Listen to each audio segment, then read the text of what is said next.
Good morning, Chair. Good morning. Are we all connected properly? Yes, Chair, I believe so. Good. Our first witness today is Mr. John Dixon. Yeah. Repeat after me. I do solemnly, sincerely and truly declare and affirm that the evidence I shall give shall be the truth, the whole truth, and nothing but the truth. Lovely, thanks. Make yourself comfortable. Good morning, Mr. Dixon. I'm very pleased you've been able to make it down from Mansfield in order to give evidence. Mr. Dixon, my name is Ruth Kennedy, and as I think you know, I ask questions on behalf of the Chair. Have you got a copy of your witness statement there with you? Yes. And I think it should be dated the 14th of January 2022. Correct. Is that your signature on page 14 of the statement?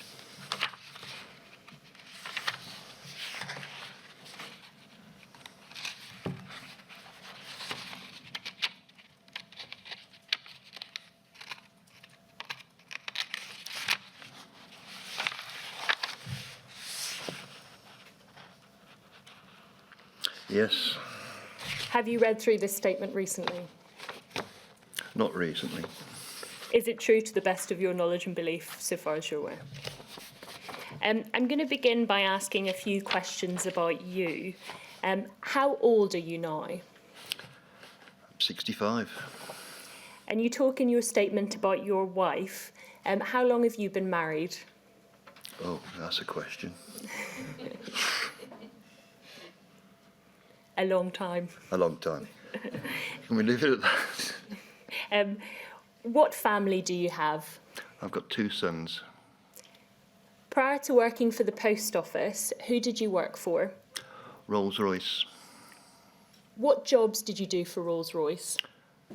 Back then I was what they call a wibbler, fitter, vertical borer, centre turner, general engineering basically.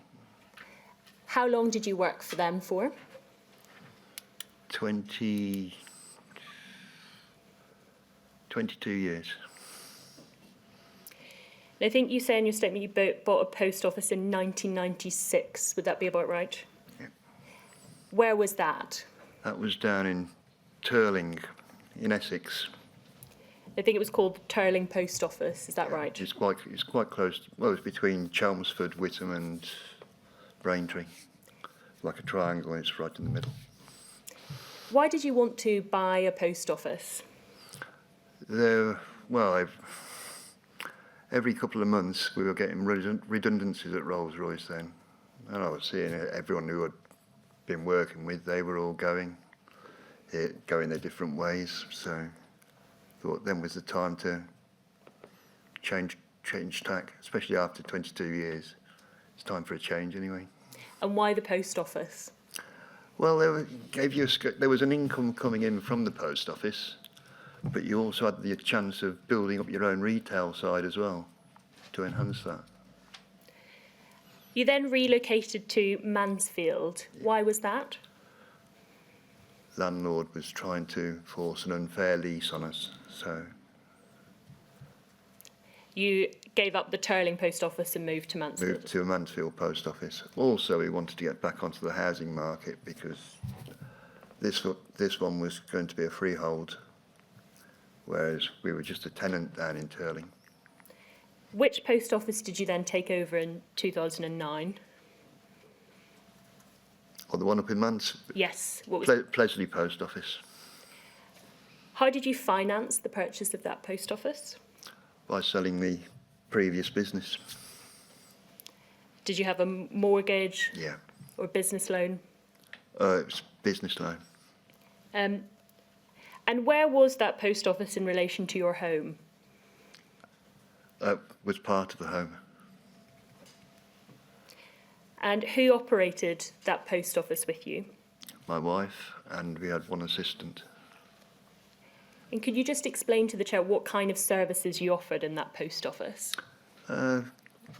Pensions, benefit payments, car tax, foreign exchange. And how long did you think you would continue working as a sub-postmaster for? Until I retired.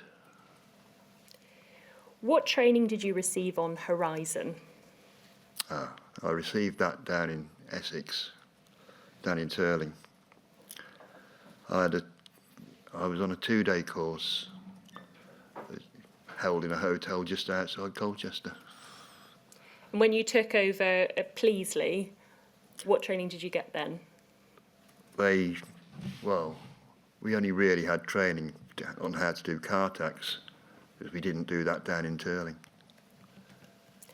But we'd already been using the other transactions for, I think we were 13 years down in Turling. I'm now going to move on to asking you questions about the alleged shortfalls. You noticed alleged shortfalls appearing on the Horizon system. What would you do when you noticed shortfalls appearing? Well, if they were small, we'd just put the money into the and make the balance up. What kind of sums were those? £5 or £10 at the time. Would you call the helpline? For that sort of sum, probably not. What did you think would happen with the alleged shortfalls if they were bigger? Oh, then you had to notify them. And prior to the audit that took place on the 14th of October 2011, what action would the Post Office take in respect of alleged shortfalls? Well, they expect you to pay them back. And when you phoned the helpline, how helpful did you find it? Useless. Why was it useless? They just said, well, you have to pay it back. You'll get an error notice come through. Sometimes we did, sometimes we didn't. You were then audited on the 14th of October 2011, is that right? Sound about right? Sounds about right. Who audited you? I don't know the name of the person. Was it just one person? Oh, yeah, one person, yeah. And what did he tell you the shortfall was? Something in the region of 29,000 something. And I said, no, it can't be. I think you were then suspended after that audit, is that right? And how did you feel then when you were suspended? Not very good. You were interviewed on around the 3rd of November 2011. Where were you interviewed?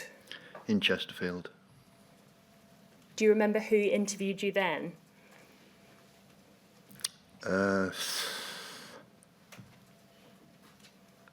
Chris Knight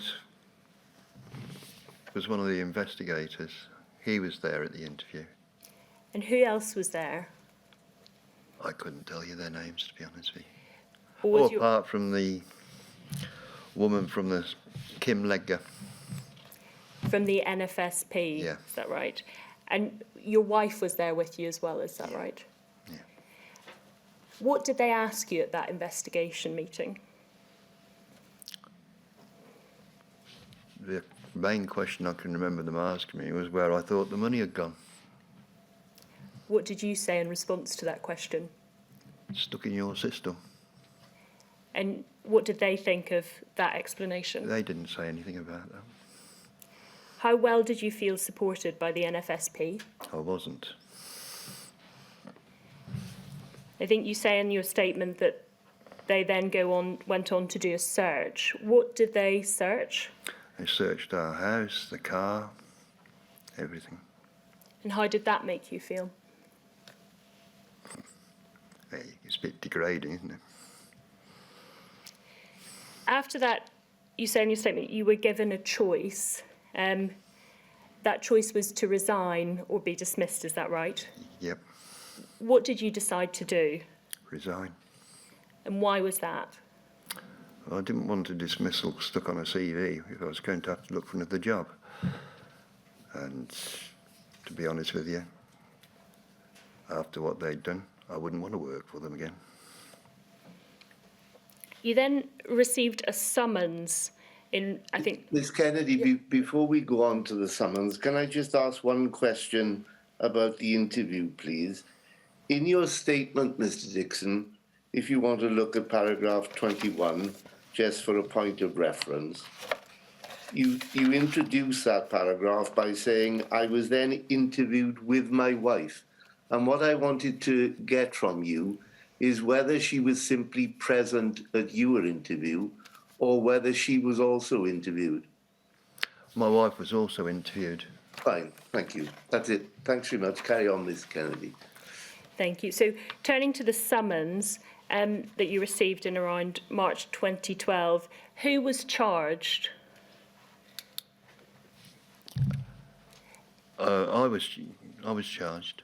And I think also you mentioned... My wife was also charged as well.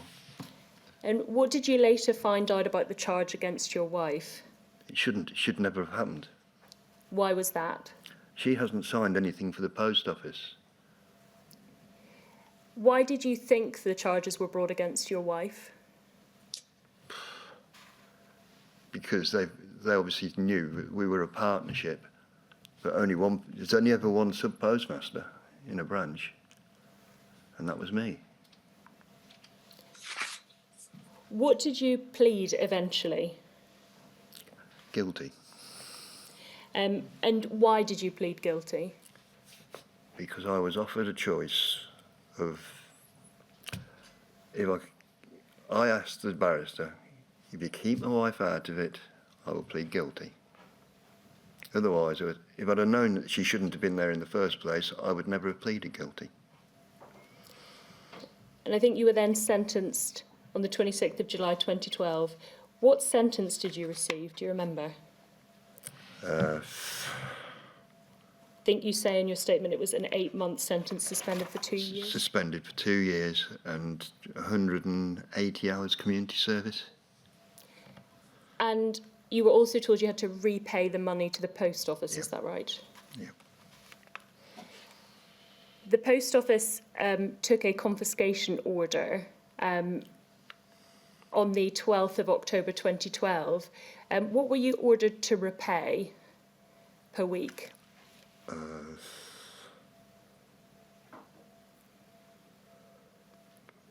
I think in your statement you say initially £15 and then £100 Yeah, a week? £15 initially, and then the magistrate thought that that wasn't enough, and she pushed it up to £100 a month. And what impact? No, it wasn't a month, was it? It was a week. And what impact did that have on you and your wife? Well, if it wasn't for the fact that I was working away at the time, if I hadn't have been working away, we'd have been out on the street. We'd have been finished. And your conviction was overturned by the Court of Appeal last year, is that right? Yes. I'm now going to ask some questions about the impact that all of this has had on you and your family. I believe you say in your statement that a charge was placed on your family home. Yep. Is that right? Yep. And what were the consequences of that for you and your wife? Well, if we were to have sold the property, we'd have been left with nothing to try and find somewhere else to live. So basically, well, in my opinion, we were held prisoner there. You stayed in that home. Yeah.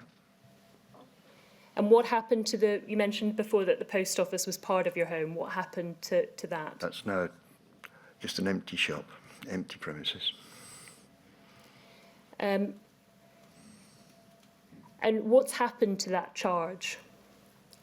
I believe it was withdrawn, but I don't remember it actually happening. Just turning then, I'm going to ask... Sorry, I'm sorry to interrupt again, but I'm not quite sure what you mean by that, Mr. Dixon, and I don't want there to be any misunderstanding. currently, are we talking about the charge in the criminal proceedings, or are we talking about Charge the on the charge on property. your home? Charge on the property. Yeah. And does that actually exist at the moment, as far as you know? As far as I'm aware, no, it doesn't. Right. I believe okay, it's been lifted now. Yeah, I've got it now. Thank you. How much money do you think that you paid the post office to make good the alleged shortfalls?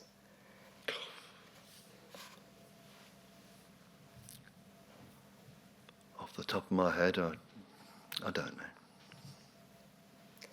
What were the financial consequences of your conviction? Well, we were left with no income. What happened to your mortgage, for example? NatWest Bank were very good. They froze it straight away. And you mentioned jobs a moment ago. Could you explain what jobs you got after your time as a sub-postmaster? After, Yes. I got some relief work on companies like TM Steels in Chesterfield, doing vertical boring. Other relief work.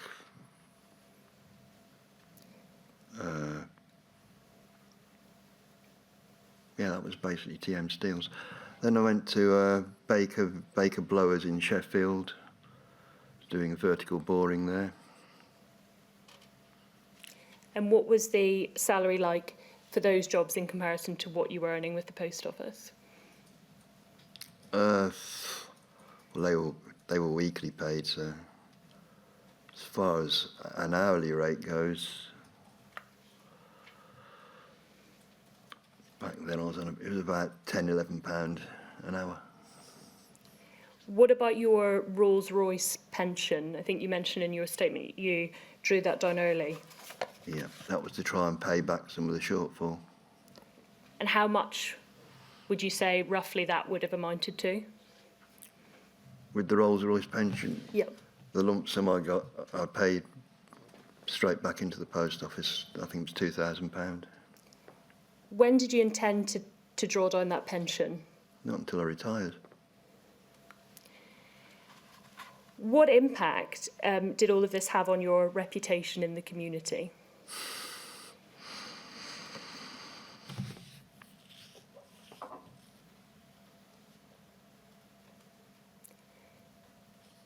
Please let me know if you'd like a moment.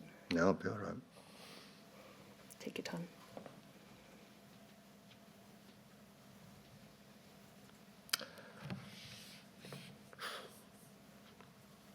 Quite a lot of the community were quite supportive because they knew what we were like, but there were a few that were nasty. And when you say nasty, what do you mean by that? Oh. My wife was shouted at from across the street by one person who liked to advertise the fact that she was a thief. It's not nice. What impact did that have on your marriage? We've always been strong. What about We support each other. your health?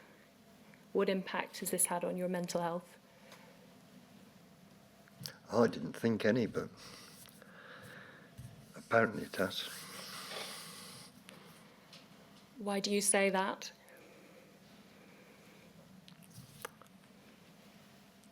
Well,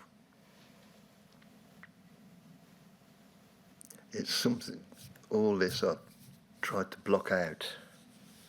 Don't want to remember it.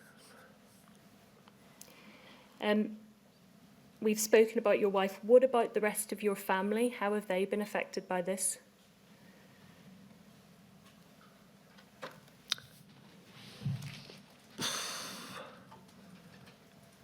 Ian doesn't go out in the village anymore. Scott got away with it quite lightly because his school was over the other side, so over the other side of Mansfield, so they didn't really know what was going on over with us. And when you say one of your sons didn't go out in the village, was that because of what people were saying?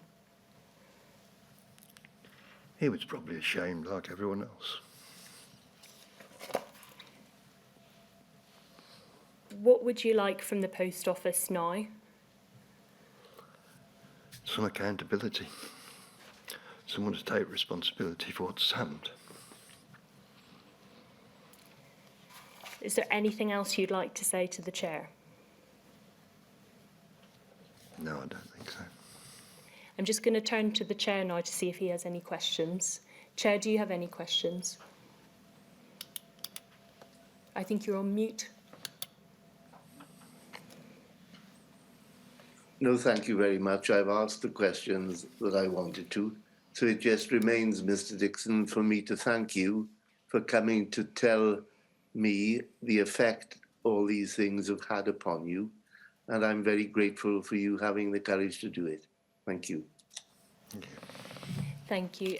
Chair, our next two witnesses are remote. Yeah. I propose that we take a 10-minute break now to get that set up, and Yes, of course. we'll resume at 25 to. Yeah, that's fine, Ms. Kennedy, yeah. Thank you.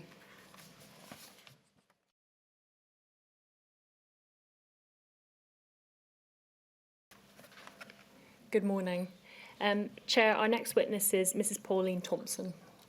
Mrs. Thompson and I have already introduced ourselves to each other, so we're okay. Thanks. Very good. Good morning, I'm Heather, your usher today, and I'm going to take you through the affirmation. Are you able to hear me all right? Yes, I am, thank you. Lovely. If you could please repeat after me. I do solemnly, I do solemnly, sincerely and truly sincerely and truly declare and affirm declare and affirm that the evidence I shall give that the evidence I shall give shall be the truth, shall be the truth, the whole truth, the whole truth, and nothing but the truth. and nothing but the truth. That's lovely. Thank you very much. Thank you.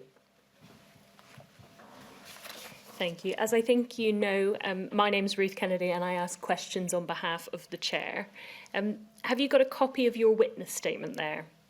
I have, yes. And it should be dated the 12th of January 2022. Is that Yes, right? it is. Yes. And if you turn to page 13, is that your signature there? Yes, it is. Have you read through this statement recently? I read through it quickly this morning. Is it true to the best of your knowledge and belief? It is indeed, yes. I'm going to start by asking a few introductory questions about you. Could you tell the chair, how old are you now? I'm 72 now. And I believe you have children. How many children do you have? I have two children, a son who's 45 and lives in Sydney, and a daughter who's, well, better get her age right, 42 and lives in Oxford. And you were married for many years, is that right? We were married for 48 years in September, but sadly my husband passed away the end of October. I'm now going to ask you some questions about your work with the post office. Mm-hmm. When did you first start working for a post office? When I was about, probably about 26, 27. I've always worked in sub-post offices. Wherever we finished up living with my husband's job, I usually managed to finish up working in the village sub-post offices. And you just mentioned your husband's job. What was his job then? He was a sales and marketing director for Rome Plank, which is a French company. And I think you said a moment ago you moved around a lot, and that's how you would get jobs in various different post offices as you moved with his job. Yes, we did. The only place I didn't work in a post office was France. We lived in France for 6 years. And you say in your statement you became sub-postmistress of Matfield branch in September 2004, is that right? I did, yes. And what position or where were you working immediately before that? Do you remember? Yes, before that, we lived in Berkshire in a village called Spencer's Wood. and I started working in the sub post office there part-time. And then the owners wanted to retire, so they suggested that my husband and I move into the post office and I run it. Well, we didn't pay any rent, so that was my salary. And they moved down to Bournemouth. So I was I was running it for them. You were the manager of that branch? I was, yes.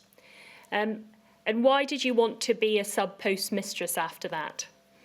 Well, I felt that the opportunity, I saw this opportunity, I think it was in the Subpostmaster's magazine, and it was for a position of being an actual sub-postmistress, and just buying into the actual business.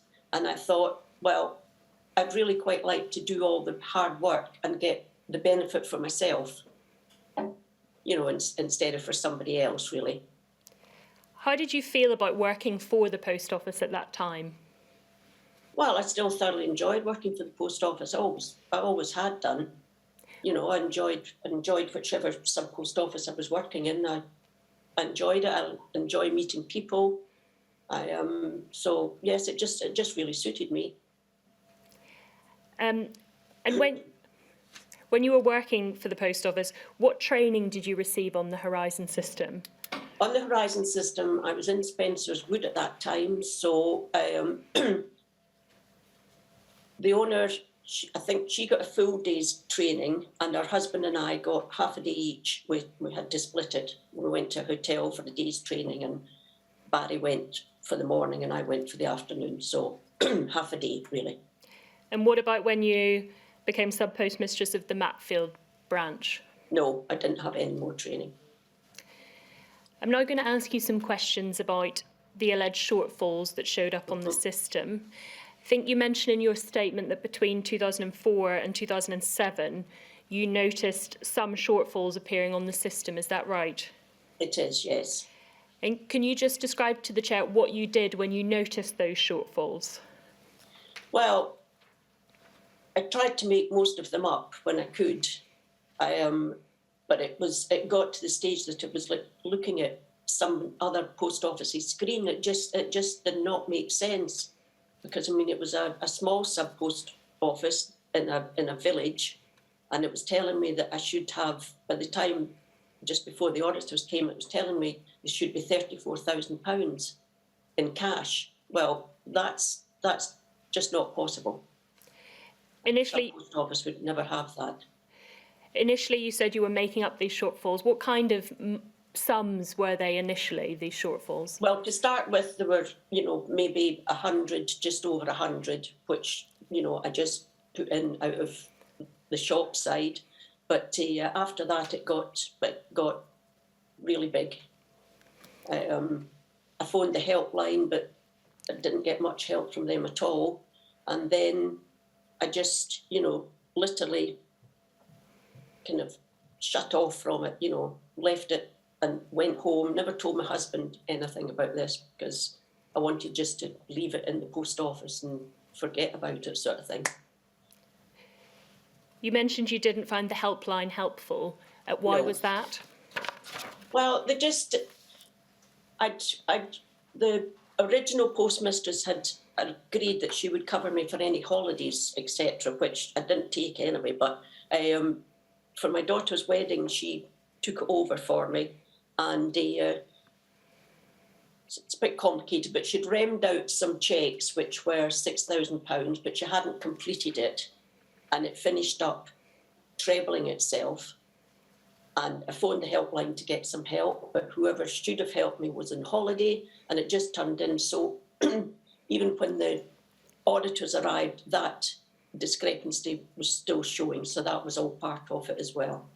So this was in, I think you mentioned in your statement, it was June 2008 that you went away for your daughter's wedding, which is what you've just mentioned. Yes, I did. And I think what you've said is that when you got back, you saw a bigger shortfall, which you then tried to fix by calling the helpline. Yes, I did. And so by September 2008, what shortfalls or what kind range of sums were being shown on the system as a shortfall in September 2008? It finished up at 34,000. 34,300 and something. And you've just mentioned as well that you were audited. I think you say in your statement you were audited on the 23rd of September 2008. Is that about right? Yes, that's about right. And can you describe for the Chair how you... No, sorry, it was earlier than that because it was about the 11th of September. OK. Can you describe to the Chair how you felt when the auditors arrived? Well, I walked down as usual with our dog to open up and I saw two men standing outside the post office and I thought auditors, and I was actually quite relieved because I thought, well, maybe at last they'll be able to help me get to the bottom of it. And as soon as I opened up, I told them that the figure on the screen would not match the figure in the safe. I mean, I told them straight away that it wouldn't match up. How many of them were there? There were two of them. They then gave me a sheet of paper and asked me to write down why the cash wouldn't match up, which I didn't write anything because I hadn't a clue.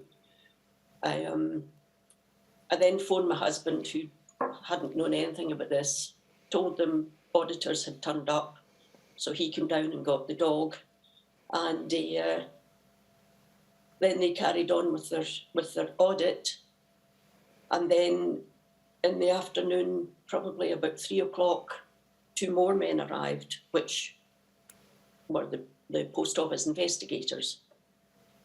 And how do you feel you were, just focusing first on the two auditors, how do you feel you were treated by them? They were all right. No, they were all right. One of them, it was his first audit. He hadn't done an audit before. No, they were quite nice. It changed when the investigators arrived. What were the two investigators like? How were you treated by them? One wouldn't talk to me at all. The other one kind of made jokes. The owner of the post office was set inside a tea room attached to a house. So it was, it was quite a unique setup. And the owner of the whole property had an Aston Martin, which was parked outside. So one of the investigators joked, was that what I'd spent the money on? He seemed to think he was being quite funny. What did you think of that remark? I didn't think much of it at all. But he was obviously, he was the one that was kind of the nice, jokey one sort of thing, and the other one just wouldn't talk to me at all. I think then you say they went away, and who did they return with? I just noticed they had suddenly disappeared. I had a small shop in front of the post office, so I was selling newspapers.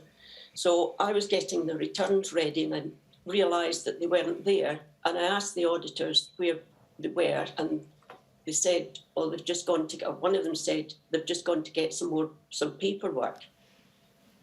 And I carried on, and then, 5 minutes later, a police car pulled up in front of the post office. Now, the post office is in the middle of the village, opposite the butcher's, which is the only other shop in the village. And the investigator's car was behind that. And then, the two policemen came in, and the one investigator that wouldn't talk to me at all immediately said, "Charge her with theft." No explanation, nothing, just straight away, charge her with theft. So I was charged with theft, put in the back of the police car, taken down to, I didn't know where I was going actually, I was taken down to Tunbridge police station, had my DNA taken and fingerprints,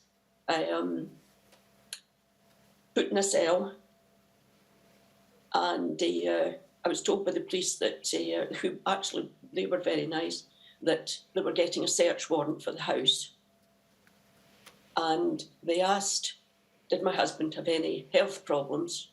You know, in other words, 2 policemen turning up at the door. And I said no, but he had lost his only brother a few weeks earlier, and his funeral was the Wednesday after I'd had the audit. So they went to the house and then came back, and then I was brought out the cell, and then I was interviewed for, I think it was well over an hour by the 2 investigators. How long were you held in a cell for?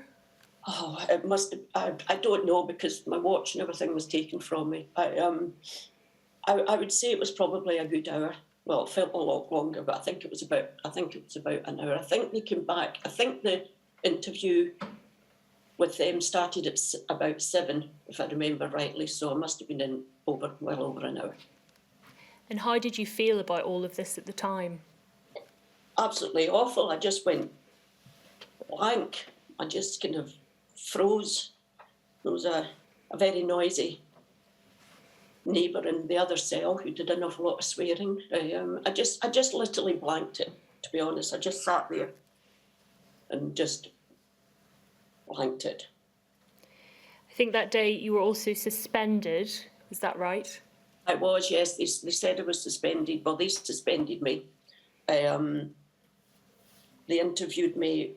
I had to get a taxi home. I didn't get home till after 9 o'clock. They just went on and on at me, you know, we know you've got debts, which we had because my husband had been made redundant from a very well-paid job. So we did have debts, but they were all being dealt with. And it just kept going on. The jokey one said how much he liked my dog and all the rest of it. And they just kept going on, did you take the money? And I thankfully just kept saying no. And then the interview was over. I was told by the investigators to return to the police station in 10 days' time. I then got a taxi home, and the keys of the safe and the post office were taken by them, so I couldn't get in behind the post office. I just had the front of the small shop that I had. And yes, and then the following day I got a phone call saying I'd been suspended altogether. And then when I then got a lawyer involved, and then when the lawyer phoned the police station to find out exactly what day I had to return, they said I didn't have to go back at all. They knew nothing about it.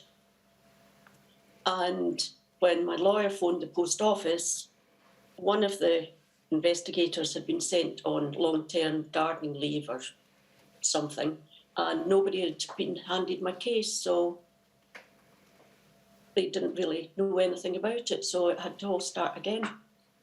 You mentioned that your husband didn't know anything about the alleged shortfalls before that day. Yes. How did he feel about it, or how was he when he found out about all of this? It was shock. We both were. You know, he felt I should have told him, but I said I just wanted to leave it behind. You know, I wanted to come home and just act normally. I didn't want him to be as worried as I was, because I didn't have an explanation. I didn't tell, after it happened, I didn't tell our son or daughter. I didn't tell my sisters for nearly 2 years. I mean, I was too ashamed. What do you say? And I was told that it was only me. There was nobody else that had any problems. I think almost a month later you were interviewed at Maidstone Mail Centre, is that right? I was, yes. Can you describe for the chair what happened at that interview? Well, basically I had to go over everything again, and asked a whole lot of more questions, etc. And then at the end he said, well, I can't find anything to see that you know, this hasn't happened. So everything, you know, went ahead after that. And I think you say in your statement it was on the day you returned from your husband's brother's funeral that you find the summons charging you with theft. Is that right? It was, yes. Yes, the audit was on the Friday. Russell's funeral was on the Wednesday. We had to go to Nottingham and just pretend to all the family that everything was fine. And then when I came back, that was what I came back to. And you say in your statement that you were initially just charged with theft. There were no false accounting charges initially. Is that There right? wasn't, no. He was insistent that I was charged with theft, to which I pleaded not guilty. And then you say in your statement there was a plea deal, and I think you say you pled guilty to 3 counts of false accounting. Is that right? Yes, I had 2 appearances at the Magistrates' Court, and because I pleaded not guilty to theft, I was sent to Maidstone Crown Court, and I think it was on the either the second or the third appearance that the post office barrister approached my barrister and said that they would, well, drop the theft charge, but I think the technical is put aside the theft charge if I pleaded guilty to false accounting, which I did because I thought that was a lesser charge, and, you know, there was maybe less chance of me going to prison. What did the local community do for you before your sentencing hearing? Most of them were very, you know, were very supportive. They came in and asked what they could do. A lot of them wrote letters on my behalf. A few of them I was completely cut off from. They one crossed the road to avoid having to talk to me. Had to stop walking my dog down the local woods because there was quite a large travelling community down there, and I got such a lot of abuse from them, so I had to stop going down there. But I had to sell the local newspaper with my face all over the front page. So yes, on the whole, people were supportive, because it's a small village. You know, I got to know everybody and all the rest of it, and I felt awful that the post office was closed, and I felt it was my fault, although I knew I hadn't taken the money. When you went to your sentencing hearing, what did you bring to court with you? Well, my lawyer told me to pack a bag. Our daughter at that time was pregnant with our first grandchild, which I couldn't enjoy the pregnancy because I was just convinced she would finish up visiting me in jail. And the day I was sentenced, she was in labour and gave birth to her granddaughter. But I felt that was taken away from me because I just couldn't enjoy her pregnancy. So but yeah, sorry, what was, have I strayed here? What was your original question? No, Sorry. no. My next question is, what were you sentenced to? Do you remember your sentence? Yes, I was sentenced to 180 hours of unpaid work. I was allotted a probation officer. I had 2 meetings that I had to go to the probation office, which was in Tunbridge, and I had to attend there twice. I had to sit in a room full of other young, well, not other young people, but a lot of young people, while we watched a video of how to climb a ladder safely. I was eventually given my 180 hours down in the next village, which is almost a small town, in one of the charity shops. What did the judge say to you at your sentencing hearing? The judge was very kind. He summed it up by saying that he realised I was in a dark place and finished by saying to go and enjoy your first grandchild. And how did you feel that day? Oh, quite ill, actually. I mean, pack a bag, what do you pack? What do you pack?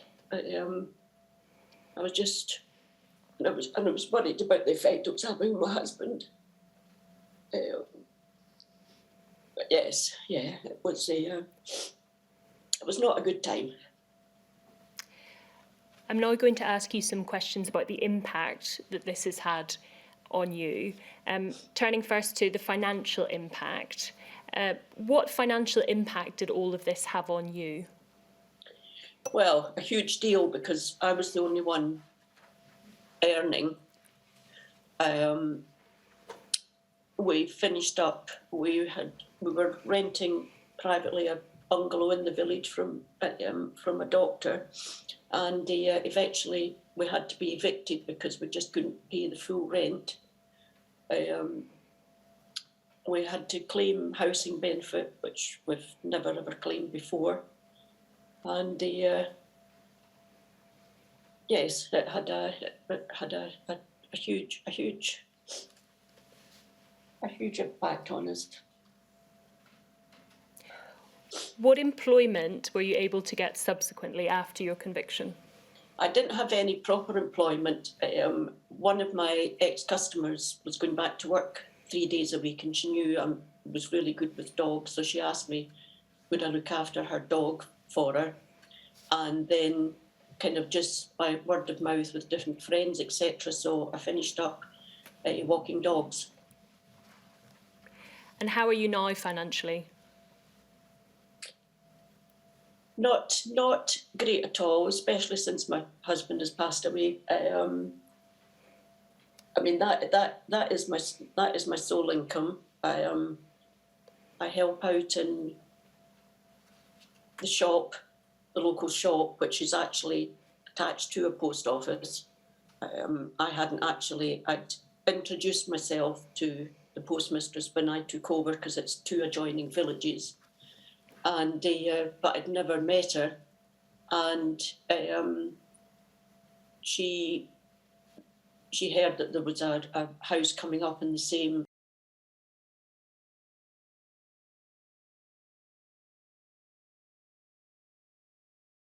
and she heard that one was coming up for rent, and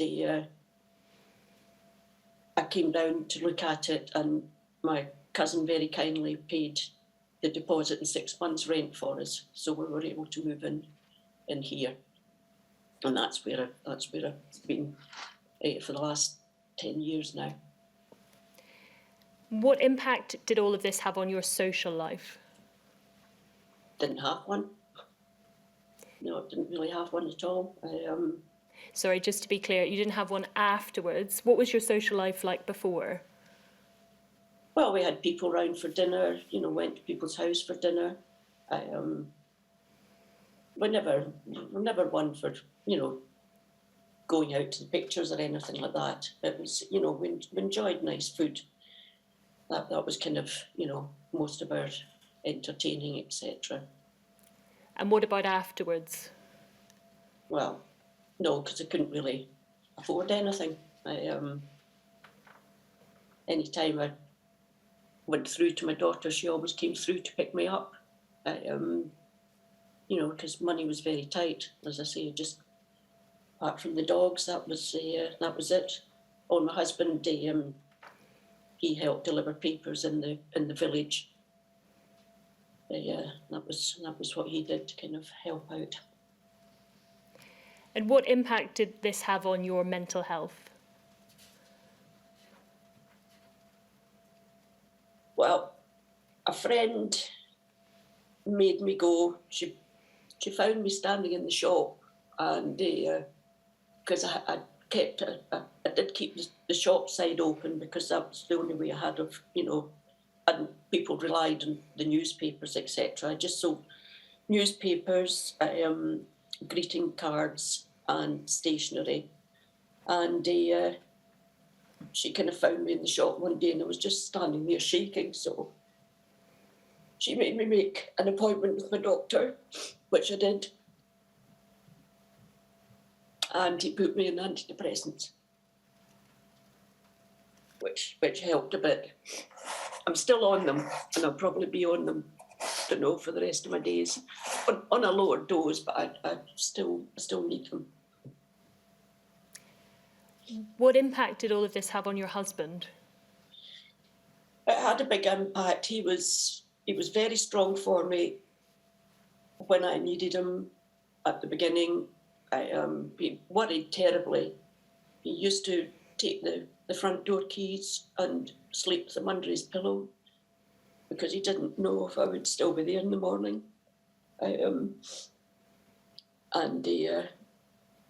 He just became very, very frightened of authority. You know, any letters that came through, he would panic.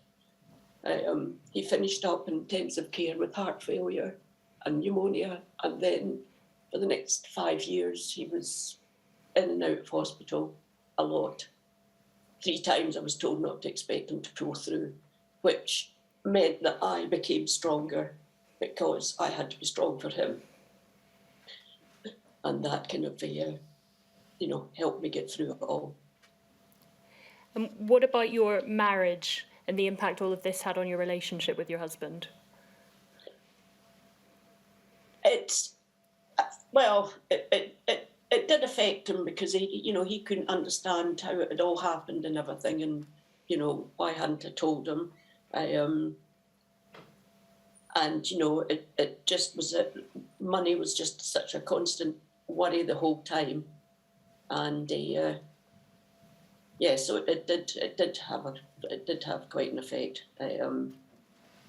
But then, as I say, I mean, he was just in and out of hospital for about 5 years, bleeding the brain, and then he was in intensive care for 6 weeks with the sepsis, and so he was never the same. He was never the same.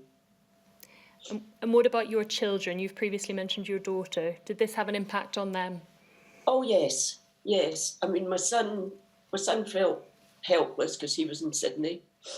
As I say, I didn't tell my daughter, but she sensed there was something wrong and just suddenly appeared in the post office when it was after this had happened, but I was still had the shock, and they had got married in Menorca. We didn't pay for anything. They even paid for our flight and our accommodation because we didn't have a lot of money behind us at that time, and I didn't realise, but she had to prove that they had paid for the wedding and that her parents-in-law had paid for the meal and everything. She had to prove that as part of the case. So yes, it did. Because I mean, she was pregnant at the time, and all this was going on. So yes, it did. And my son felt very angry because there was nothing he could do over in Australia. What would you like from the post office now? Well, I don't want an apology because I've had a paste-copied, not even signed apology. I really would like somebody to be held responsible. Paula Venables was in charge when it happened to me. Every letter I got arrived on Saturday morning when I could do nothing about it as far as the lawyer was concerned, and until the Monday, and I just had to worry about it all weekend. Every single time it was a Saturday, any court summons, or I got demands for the outstanding money for up to 3 years after it had happened, asking me how I was going to pay it back, etc., etc. And I just, and as I say, I was told I was the only one, and they knew. Even my barrister had found there was quite a few cases in this area. He said, you're not the only one, but I was told that, and I believed it. And I just feel that nobody's been actually held responsible. Nobody's held their hands up and said, we got it wrong. Everybody's just been moved to one side, given another job or whatever, and yet they went on and on and on and prosecuted all these people. It's just not right. Is there anything else you would like to say to the chair? No, I think that's about summed it up. I, as I say, thought I was totally on my own until I got a letter from Alan Bates, from the Justice of Subpostmasters, 2 years, in 2010, and he'd read about my case somewhere, and offered support, and that was the first time I realised that there were other people out there that were going through the same thing. And he's done such a lot of good work. But just feel, it's taken, nobody knew about it until it started being in the press, that the general public didn't know about it at all. They had no idea. This was all going on. And I just think it's ruined a lot of people's lives. I wouldn't give them satisfaction of saying that it's ruined my life, because I'm the person that I am. But it's just been a dreadful experience. I'm just going to now turn to the chair to see if he has any questions. No, thank you, Mrs. Thompson. Ms. Kennedy has asked all the questions that I wanted asked, so thank you very, very much for coming to give your evidence. It's been very nice to meet you.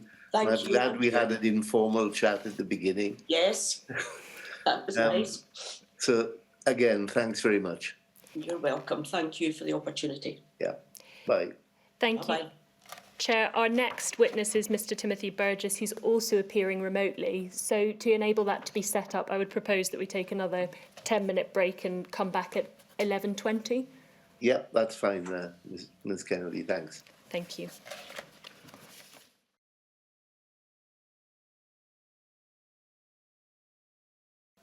Hello, Chair. I think we're ready to resume. It's all right. I've now got into the habit of having a quick chat with the witness in your absence, Ms. Kennedy. So don't worry about it. Well, then you know that our next witness is Mr. Timothy Burgess. Good morning, I'm Heather. I'm your usher this morning, and I'll take you through the affirmation. Can you hear me clearly? I can, yes. Okay. If you could repeat after me, please.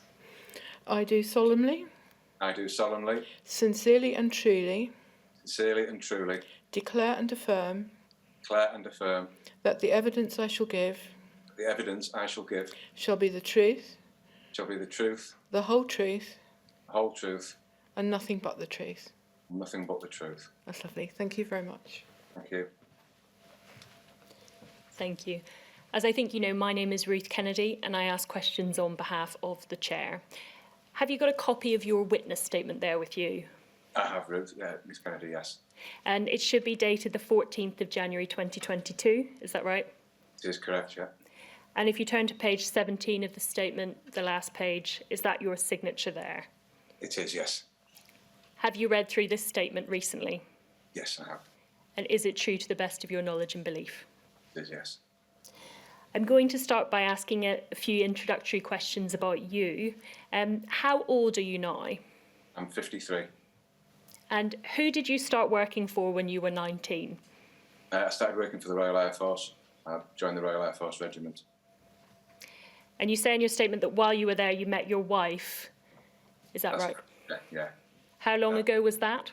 That was 1991, but we sort of didn't start courting until 1992. And how many children do you have? I have two, a girl and a boy. And you mentioned in your statement that you moved around with the RAF, is that right? I was primarily based at Catterick, but we did a lot of detachments, Belize, Cyprus, the Gulf War, first Gulf War. But I was always based here, but like I say, we did a lot of detachments abroad. And you mentioned you moved to Manchester at one stage, but then you moved back to Catterick, is that right? Yeah, that's right. Yeah, when I got out of the RAF, me and Claire travelled for a bit. We lived on a kibbutz for a while, and Claire fell pregnant with our first child, Hannah. So we had to leave, and we decided to settle in Manchester for a while, but Claire didn't like it over there. She didn't want to bring kids up around there. It was a bit sort of rough in parts. So we moved back to Catterick in 1995. And around that time, I think you did a degree in engineering. Is that right? Yeah, it was at HND actually. I couldn't afford to do a degree. By the time I'd started, I had two kids under 2. So yeah, I could only afford to do. Well, I did the HND because it was a year less. Got work straight away. And what job was that you did straight afterwards? Site engineer for a company primarily based in the dirty water industry. So we did a lot of tunnels, shafts, open cut pipe laying, a lot of reinforced concrete structures, that kind of thing. Why did you decide to leave that job and become a Subpostmaster? Well, Claire had got breast cancer in sort of 2004, and Jake, my son, he's autistic. He's quite severely autistic, and it was just getting more and more difficult for Claire to handle by herself. So we decided it was probably the best time. I was working away, you see. I was never at home apart from the weekends, and it was tough on Claire. So we decided to sort of have a career change. Claire, she was working for NAFI Financial at the time, and she sort of devoted herself to that, and I became a postman. How long were you a postman for? About 18 months. But it suited us, it suited our situation. I'd be out early, but I'd be there to get the kids off the bus from school. Claire would obviously get them ready in the morning, so it was quite a good little situation for us work-wise. How did you hear about the post office being for sale? Just off chance. Claire went in one day just as we were passing for stamps or something, and got talking to Judy, the previous incumbent, and she said it'd been on the market for about 18 months, but they'd had no interest. And Claire had babysat for Dave and Judy years previously and knew the house and really liked the house. So very, very quirky and quite old in parts. So we sort of decided there and then that we'd try and become the new Subpostmaster. And why did you want to work for the post office specifically? Again, it would have been an ideal situation. Well, it was an ideal situation for us. I didn't open the doors till 9 o'clock, so again, I could get Jake on his bus to take him to his school. I was there. The bus used to stop outside the post office and he'd get escorted in, and it was just a really good situation. Plus, we'd had a nice house as well, so it was just a bit of a win-win kind of thing. You've mentioned the house. Can you just explain for the chair where the post office was in relation to the house, or what the setup was? It was basically the front room of the house. So you'd walk from the hallway straight into unlock the door, and you'd be straight into the post office, straight behind the counter. The counter was just in front of you, just as you walk through the door. And the branch that you bought was the Catterick Village branch, is that right? Yeah. And it was around June 2006 that you bought that, is that right? Yes. Can you just describe what training you received when you started as Subpostmaster? Yeah, I had 2 weeks at a Crown office in Durham. I think there's about 5 or 6 of us. And yeah, just basically learning how to use the Horizon. There's a lot of emphasis on sales, trying to sell like the post office financial products, as I remember, credit cards and the insurance products. You'd obviously go through all the various mail transactions that you were likely to come across. It's just like 10 days basically. And what did you think of the training you received? Did you think it was adequate? Not really, no. It was only when I started actually in the branch that you realise that, there's that many different transactions you could do. And I actually remember one day, I didn't know how to do a mail one, and Judy, the previous postmistress, had lived next door, and she said, if you ever get stuck, come and give us a knock. And so I did, and she didn't know how to do it, and she'd been the postmistress for like 20 years. So it was just, so I obviously had to ring the helpline and get a bit of help on that. Can you just describe when you started noticing shortfalls on the system? The very first day, we had £120 we were down, and I had a trainer with me at the time, and he couldn't explain where it had gone, so he just told me to settle that centrally and it'd get sorted out later. And I think you've mentioned the helpline. Can you describe your experience of the helpline? They weren't very helpful, to be quite honest. A lot of the time, you'd be on the phone to them for 20 minutes trying to explain what your problem was, and in the end, they'd just tell you to settle it centrally, and which you do, and then like a month later, it'd come back and greet you on the morning as you logged into your account. You'd have a transaction correction, and you'd go in and you owe the post office X amount of pounds. But that seemed to be the answer to quite a few things. And or either that, or they just didn't know, they just didn't have the experience to help you. They didn't know the system well enough. And you mentioned in your statement that you put money into the post office to balance out the alleged shortfalls. Where did you get that money from? We were running a cafe at the time, so we'd put little bits in from the cafe. We also ran a pub from November 2007 to January 2009. And when we left, we got money back for the fixtures and fittings, and I think we put about £4,000 in at that particular time as well. That was early 2009, but they just kept escalating from there. I was always at a shortfall pretty much most of the time, it felt like. And you were audited, I think, around the 1st of July 2010, is that right? About round then, yeah, I think, yeah. We were going to upgrade to the New Horizons system. And this was the first audit I'd had since I moved in. So in 4 years, I've not had any audits. And the lady doing the audit that particular day had been my business development manager, my area manager, a lady called Leslie.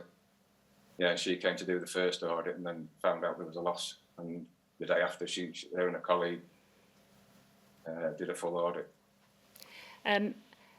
Was it just one auditor initially? It was on the Wednesday, yeah, just to transition me to the New Horizons system. But obviously, when she became aware there was a shortfall, the day after she called in a colleague, and the two of them spent the day in the post office auditing. I think you mentioned in your statement that first night, the auditor did something after they left. What was that? They'd left the safe open because they were there that late. The safe locks itself out after a certain time, and they didn't have the handle in the right position, so they couldn't lock the safe that night. But what they did, they changed the alarm code, so I didn't know the alarm code. But the safe was open all night, and there was about £25,000 or something in there. What did changing the alarm code mean? It means I couldn't go back into the post office without the alarm going off. And the next day, you mentioned they came back, and what shortfall did they tell you there was? About £7,500. And at that point, I think you say you sought advice from the National Federation of Subpostmasters, is that right? That's correct, yeah. Yeah, the area rep came to visit. And what did they advise you to do? To resign. Jump before I was pushed, basically. And they also said that they'd try and get someone to run the branch, just to keep it open. But I think when it was put out to tender, no one was interested in it, which I found a bit surprising because it was a busy office. You were then suspended and then resigned shortly afterwards, is that right? Yeah. How did you feel at that time? Terrible. I didn't know why I was having losses so much. I mean, I don't consider myself to be stupid by any means, but I just couldn't explain where all the money was going. And I'd be in there till like 8, 9 o'clock at night trying to, going back through that day's paperwork and that day's transactions just to see if you could see it. But you never could. I could never find anything that would be like, oh, right, that's where it might have been, or that's where it might have gone. Just bang your head against a brick wall. So in the end, I just sort of stopped doing that and just buried my head in the sand a bit and started hiding the losses, basically. You were interviewed under caution in November 2010, is that right? That's right, yeah, at Richmond Police Station, yeah. And what representation did you have with you then? None. No, it was just me and the two investigators. How did you feel you were treated? I don't know why we had to have the interview at Richmond Police Station. I thought that was a bit of an intimidation sort of tactic. But other than that, yeah, it was just, they asked me questions and I sort of answered them. I wanted the whole thing, at that time, I wanted the whole thing just to be over.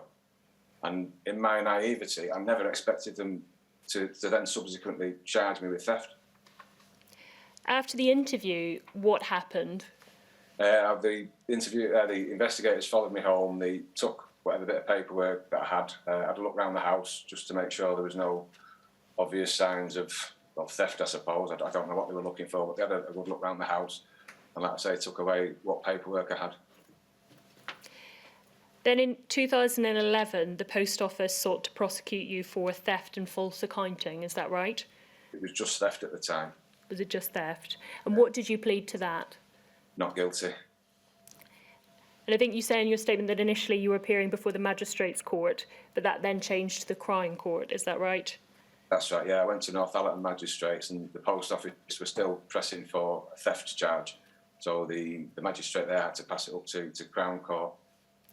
What did the judge in the Crown Court say about that? He said it should have been settled at Magistrates' Court. But by that time, the post office had accepted my false accounting, I'd pleaded guilty to false accounting. And yeah, the judge at the Crown Court said this should have been settled at Magistrates. What were you sentenced to? I did 120 hours community service and I think I paid £500 court costs. And your conviction was quashed last year, is that right? Yeah, that's correct. I'm now going to ask you some questions about the impact that this has had on you. I think you've already mentioned you used some money that you were repaid from the lease of a pub. Is that right? That's correct. And you also borrowed money from your family. Is that right? My father-in-law, by the time the case got to Crown Court, I'd arranged with the post office to pay the £7,500 off at £1,000 a month. And my father-in-law was giving me that. He has a lot of, he was giving us that. So by the time it got to Crown Court, I think I only had about £1,500 left to pay. That was the initial sort of borrow off my father-in-law, and we've been lending off him ever since. What jobs did you take after your suspension? Just labouring jobs, really. Just cash in hand work, day here, day there, a couple of days, whatever. We were running the cafe as well, but it wasn't sort of busy enough at the time. So I needed to work as well, but that was the only sort of work I could see myself getting. And what was the impact of that on your household earnings? Oh, they dropped dramatically. We went into interest only on the mortgage for, I think we had 2 periods of that. The bank were quite good, actually. That was for 6 months at a time. So that sort of helped us get back on our feet. And not back on our feet, but it made us the mortgage considerably less than it was. You mentioned in your statement that you were invited for an interview as an area manager of a company. Do you want to tell the chair about that? Yeah, it was nailed on. It was an informal chat. I'd known the lad who was supposedly interviewing me from a previous job I'd done. It was just chat with him and his boss. Sorry, and then basically, like I say, the job was mine. It was only when I filled in all my personal details and declared that I had a false accounting conviction that the offer was withdrawn immediately. How did that feel? Oh, I was gutted, absolutely gutted. Yeah, it would have been ideal. I mean, it was, again, I could be based at home for some of the time, so it would have sorted out. It would have been good for our Jake. But yeah, it was just, and that sort of didn't spiral me into depression, but I thought I'm never going to get a worthwhile job in the industry again. It put me off applying for other positions. What was the impact on your mortgage of your conviction? We nearly got the house. Yeah, we missed 3 mortgage payments, and I was sat at the kitchen table one day and I got a knock at the door, and a fella just didn't even speak, just handed me an envelope, and it was from the bank saying that we're going to foreclose on the mortgage. I had that too. I obviously had to get in touch with the bank, and again they were quite good. We managed to sort of pay that off with my father-in-law's help. It was a bit sort of touch and go for a while, whether we'd get to keep the house. How are you now financially? Oh, better off now. Yeah. I was working for a construction firm just as a labourer, but that was regular employment, 5 days a week. The cafe's not doing so bad. So at the moment, we're not too bad. You say in your statement that this has changed you as a person. Could you just explain what you mean by that? Yeah, I used to be sort of outgoing, happy-go-lucky, I suppose. Always up for a bit of a laugh, but just became more and more introverted. Didn't like going out. I had various sort of accusations levelled at me, so it just affects your confidence. So in the end, I just stopped going out. On your life in the community, could you just tell the chair what press coverage your case received? Yeah, it was in the Northern Echo. It's like a half-page spread in Subpostmaster charged with false accounting, and a picture of me leaving the courthouse. So no one was in any doubt. What impact did that have on your reputation in the village? I ruined it, crushed it overnight. Like I say, Claire's dad had run the pub for 20 years, the busiest pub in the village, so he had a lot of goodwill from people, but yeah, that obviously with his association with me, and yeah, it just got sort of tarred overnight. And how did people treat you? People ignored me, people crossed the street, you'd say hello to people and they'd just outright ignore you, but with like a bit of a hostile sort of, people were hostile. I killed the village, I had that levelled against me a couple of times. Turning then to your family, what was the impact of this on your daughter?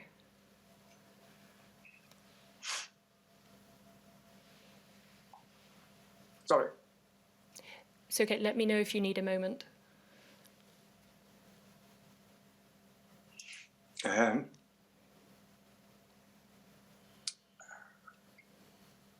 Our relationship deteriorated quite a bit.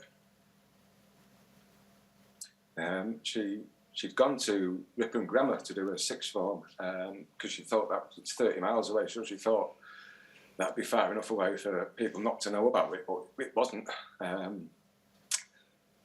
So as it was, she'd met someone in the year above who were going to Liverpool to do the degree once he'd finished at sixth form, so Hannah sort of tagged along with them. But obviously that had the effect that she had to start the sixth form again, so she was like a year behind. But so at Liverpool, that was sort of far enough away for her not to be tainted. And how did that affect your relationship with her? It was... she didn't like me for a while. Understandable. She was 15. So it was, for a few years it was, it wasn't very good. Excuse me. What was the impact on your wife?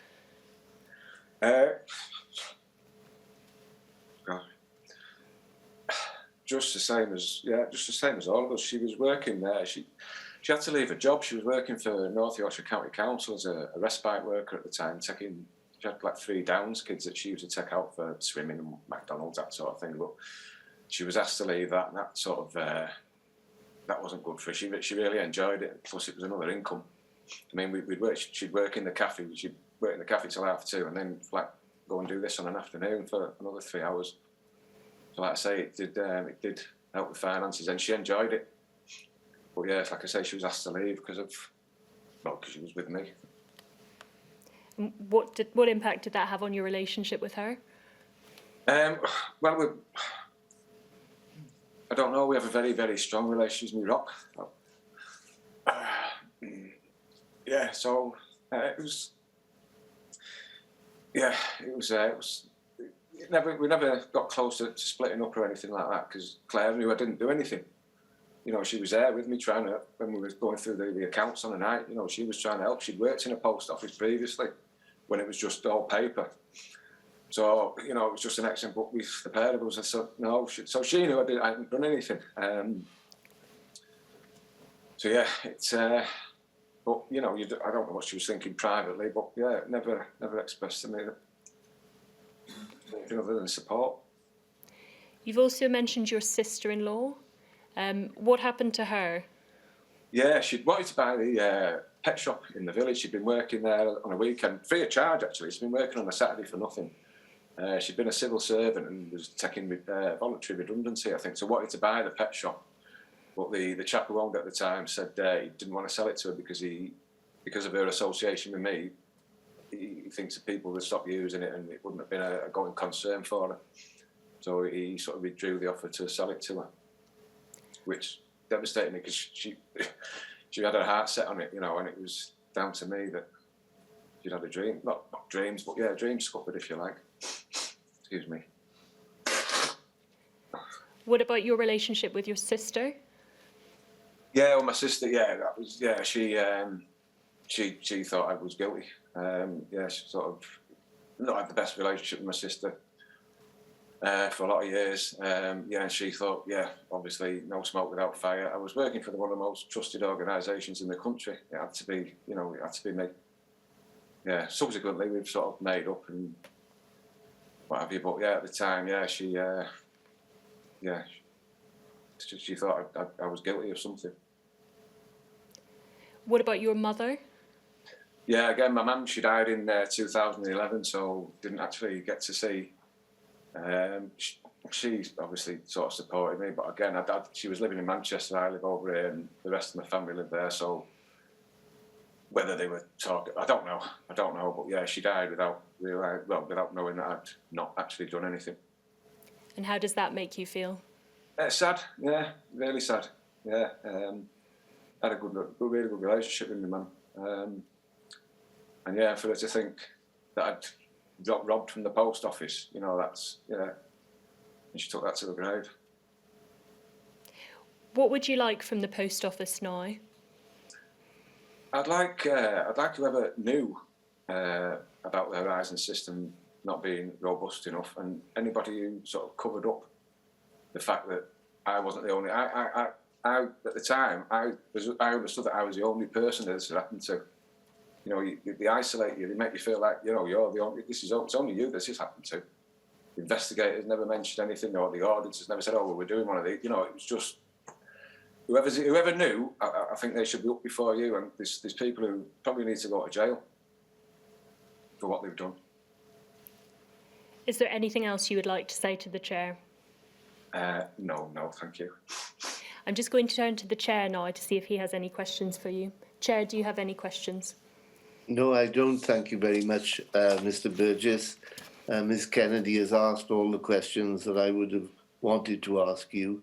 And it just remains for me to thank you for coming to explain to me what are obviously distressing personal circumstances. And I'm very grateful to you, for doing it. Thank you. Thank you. Chair, our next witness who's giving evidence in person was going to be the last person today. It's Ayoteyu Adedayo, but we propose a 15-minute break now to get that set up, so we would come back at 12:05. Yeah, that's fine. Thank you very much. Thank you. Thank you.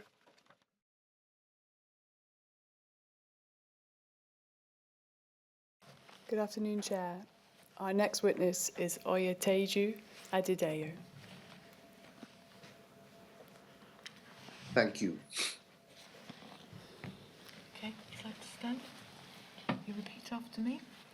I swear by Almighty God I swear by Almighty God that the evidence I shall give that the evidence I shall give shall be the truth, shall be the truth, the whole truth, the whole truth, and nothing but the truth. and nothing but the truth. Well done, thank you. Thank you. Come sit down. Just get comfortable. Yeah, thank you very much. This thing is fine. Hello. My name is Katrina Hodge, as you know, and I ask questions on behalf of the inquiry. Please can you state your full name?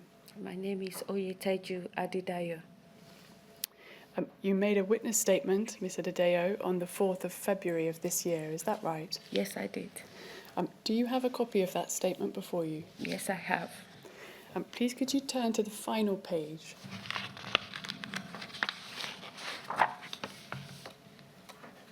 Do you see your signature there before you? Yes, I have it. When you made that statement on the 4th of February of this year, was the content true to the best of your knowledge and belief? Yes. Thank you. I'm going to begin by asking you just a few questions about your background, if I may. Yes. How old are you, Miss Adedayo? I'm 57. Do you have any children? I have 3 children. How old are they now? The oldest is 29. The second one is 28. And the youngest is 25. And do any of them still live with you? They live with me, but they work away from home. I'd like to ask you about the circumstances in which you came to work for the post office more than 20 years ago now. Yes. Why did you decide to start running a post office branch? When the kids were younger, I wanted to work around the children, where I could have more access to looking after them, making sure everything is going very well with them with school. And I wanted to do some kind of work that I don't have to seek permission before I can take them to school, bring them home, do homework with them. Because sometimes some jobs you have to probably walk away from home or long hours. I wanted to fit the business around the children. So were you attracted to being your own boss? I was attracted to being my own boss. Where did you live at the time you decided to work for the post office? We were living in Berkshire, in Slough, Berkshire, and my husband and I, we were looking at post offices, shops around the area. He wanted to do property, and I said that might take me away from home, and he is working as well. Who is going to look after the 3 children, because they are very close together in age? And I started looking. Around the Berkshire area, we did see some properties, but they were way out of our own reach. Financially, they were pretty expensive. And we started looking far afield, which is Kent, because I used to go to school in Sevenoaks. And I came back basically to Kent looking for shops via an agency.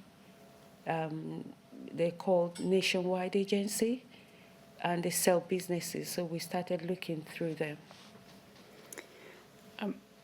Where was the post office branch that you found? I found one in Medway, which is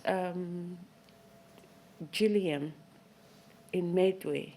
And via the agency, we were able to negotiate with the previous owner, who were basically wanting to come out because I think her and her husband, they wanted to travel a little bit, live a little bit, so they were happy to sell the business to us. Was that the branch on Rainham Road? It is the branch on Rainham Road Post Office. When did you take over the running of the branch? I took over in 1999, and it was a lovely time because I was a young entrepreneur, so full of life, full of looking forward to being part of the community, it was beautiful that I was able to build something. I wanted to build something. I wanted to have good feel of the community. And yeah, that was what I was like at the time, just full of life, really. What types of products did you sell in the new shop? We have the convenience store, which is everything, including off license. But we didn't do the National Lottery or anything like that. We just were convenience store because in those days, with the National Lottery, you have to space out. And unfortunately, the previous vendor did not have it. So one of the things I wanted to build was that into the convenience store. Where did you live when you started your business in Kent? When we came from Berkshire, we did not sell our property in Berkshire. We came into Kent because I wasn't sure. It's a new thing. I have this inspiration to build it. I was looking forward to a successful many years. And we didn't sell the property because we said, just in case if something happens and we cannot run it. We were not even looking at issue with post office, but like if it got too tedious or the kids cannot do it, we could go back to Berkshire and sell it. So we lived somewhere else. We rented a property pending the time we could, just get the feel of what we are really getting ourselves into. So. You've explained you took over the branch in May 1999. Do you recall when the Horizon system was first installed in your branch? It was installed in 2000. Did you receive any training on Horizon? I had some training in Maidstone. We went to the branch office or the Crown office in Maidstone. And if I remember, I'm not sure whether it's a week or 2 days. I really cannot remember far back then. But we went in there, and it was like a setup where also it was a time when we had a date stamp, new date stamp. So they were showing us how to do the date stamp and also how to work on the Horizon. Majority of the time on the training, as far as I can remember, was to navigate and sell the products. There was no emphasis on balancing at the end of the week. And the whole idea was be able to navigate. If they ask you for this product, you should know where to walk through on the computer. There was no big emphasis on the balancing at all, apart from make sure that at the end of the day, you do this and you print off the cash account report and send it off to Chesterfield. That's all. How did you learn how to balance your accounts? I'm sorry, how did I? How did you learn the process of balancing? Well, when I first took over, we were doing it through paper.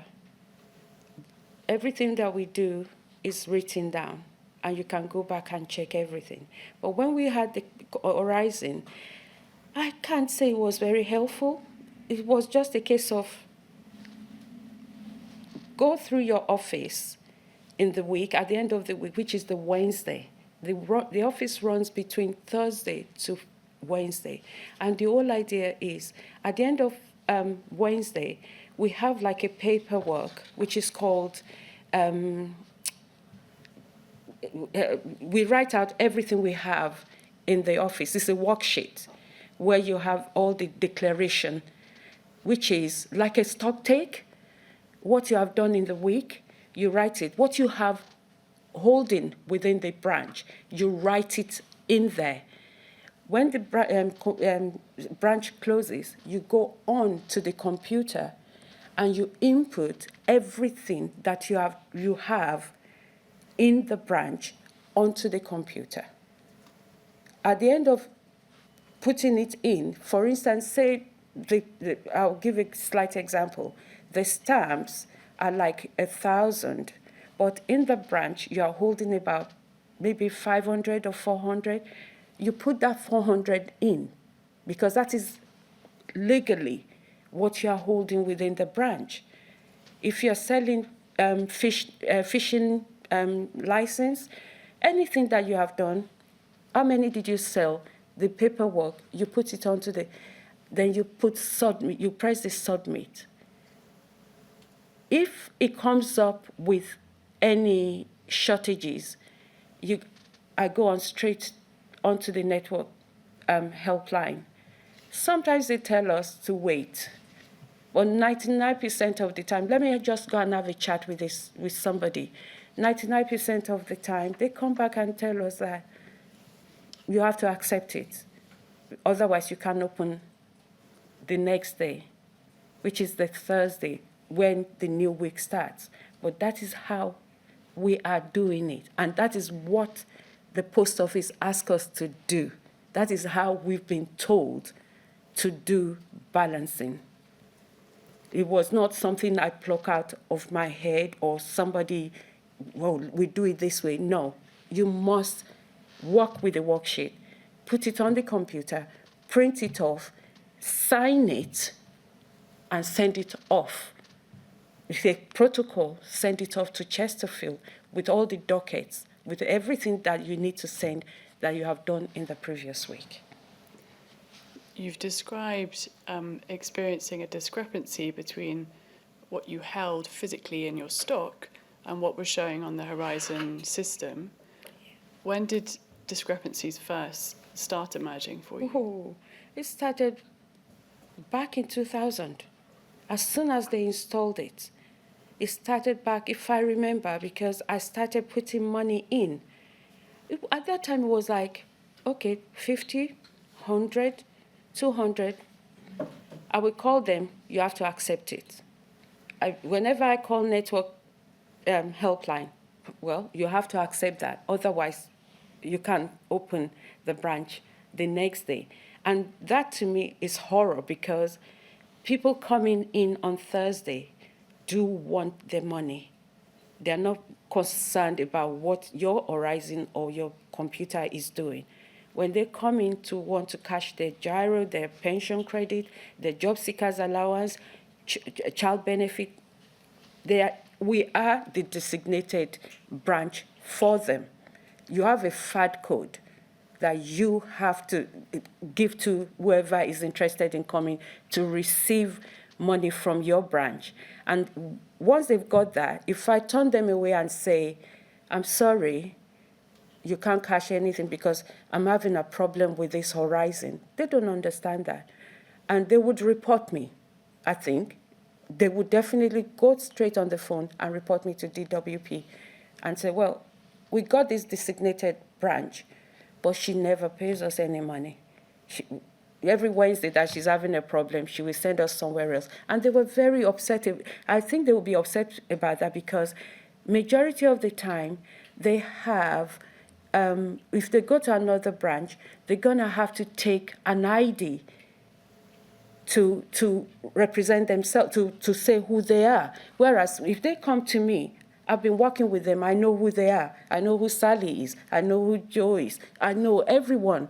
So they don't need to show me their ID. But to go to another branch, they would have been very upset because each time they would have to identify themselves before they cash any money.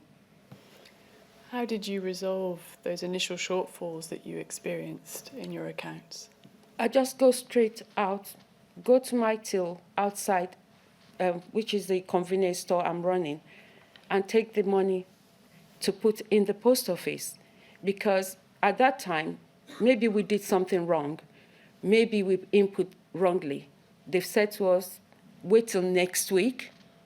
It could flag up next week, which is the Thursday to another Wednesday. It could flag up, you could get a transaction correction notice, and it might come back.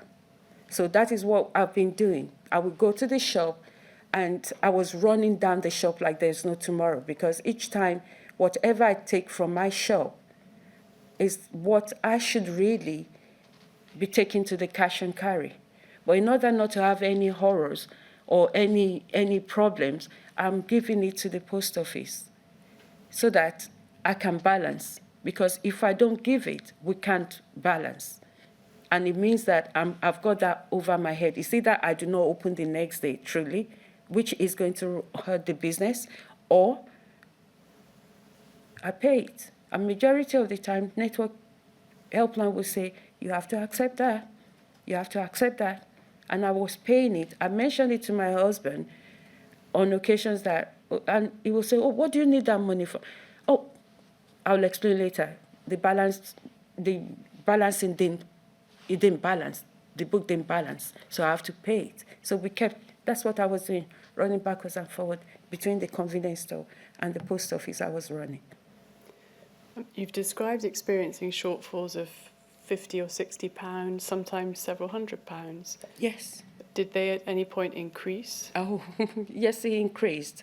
There was one time when I think it was quite high. I really said I have to take out a loan against my property, because if I don't do it and I take the money from the shop, it means we can go to cash and carry. Or even if we go to cash and carry, a big amount of the money is not there, which is what we have taken on the side of the shop, not post office. So what I used to do is, this particular time, I borrowed against my property so that I can pay the post office.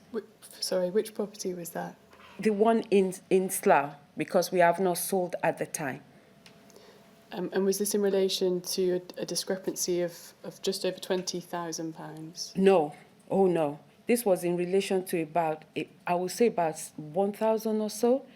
But it started building. Every time we do the balancing, it's not the same figure as last week. It goes up. I couldn't understand why that was going on. I looked at it at some point. I said, what's going on? Why is it that every time it's almost like I have to work in the shop and bring the money over to the post office? I said, what's going on here? And it kept building and building to about 20 grand. 5,000, 10,000, 11,000. I just couldn't make that up at all with the money from the shop. I wasn't earning that much in the shop side to put in the post office. And I looked at it, but with horror in my heart. And I said, I'm sure somebody will come in, because we've been calling the helpline. There was a time when I had like a power cut, and we rebooted for a long time. To be honest, this is a trusted brand. They put a computer here. Surely it would work. I didn't think what was going on. We looked at each other. My assistant was an old school, but a lovely, lovely lady. She looked at me and she said, they're going to ask that of you. I said, really? Why? They will come in here and we will work together. We will try and look through every single document if we are doing anything wrong. Because I don't know, what have we done? We've done nothing. There's no transaction correction. You have the odd transaction correction, but not in the amount that we were talking about. I couldn't understand what was going on. Nobody has reported me. Nobody, every time they come in, I couldn't, if I've taken that kind of money, I'm telling my Lord now, I cannot open that post office. I will not be able to run it because it's a big chunk of money. And I would have had to turn away the pensioners, those who are on receiving child benefit, those who are on job seekers allowance. I would have had to say to them, sorry, you can't come to this branch. And they would have definitely raised an eyebrow about that, because this is our designated post office. Why is it that we can't cash our money? I would have had to actually close because I was a one-position branch, and I've never done half of what everyone else are doing. It's only when we went to court, I was listening to somebody, what they were doing. I said, I was building my own post office. I was only on this salary. So I was like a baby. So where would this huge amount of money come from? So if I've understood you correctly, what you're saying is that had you taken the amount of money that Horizon was showing was missing, you wouldn't have been able to service your clients? No, I wouldn't. I would have had to close the branch, at least for months, to get that kind of money back to run the branch. What happened when the apparent shortfall on Horizon reached more than £20,000? I called them all the time. When the week before they came, I called the helpline. There is no day when you do balancing, because Wednesday is a very important day. It's almost like the stock taking period of what you are holding, what do you need to ask for, more stamps, more this, more that. So it's like a stock taking before you go on to the next week. When that happened, I phoned up the helpline and I said, this is getting ridiculous, because 41,100 or 600 and something 0.35. I mean, even if I'm gonna steal 35p as well, but it was really I was getting worried. I was getting really worried. And they said, well, you have to accept it. I said, okay, I would accept this, but I need someone to look at this for me, because this is not right. It's too much. I don't know what next week will bring up. And I truly cannot afford this kind of money on the spot to pay back. Your branch was audited on the 5th of September 2005, is that correct? Yes, it's correct. You've described some men from the post office attending your branch on that day. Is that right? Yes. Can you describe how the audit was conducted, please? Yes, I can. On the day, they came on a Monday.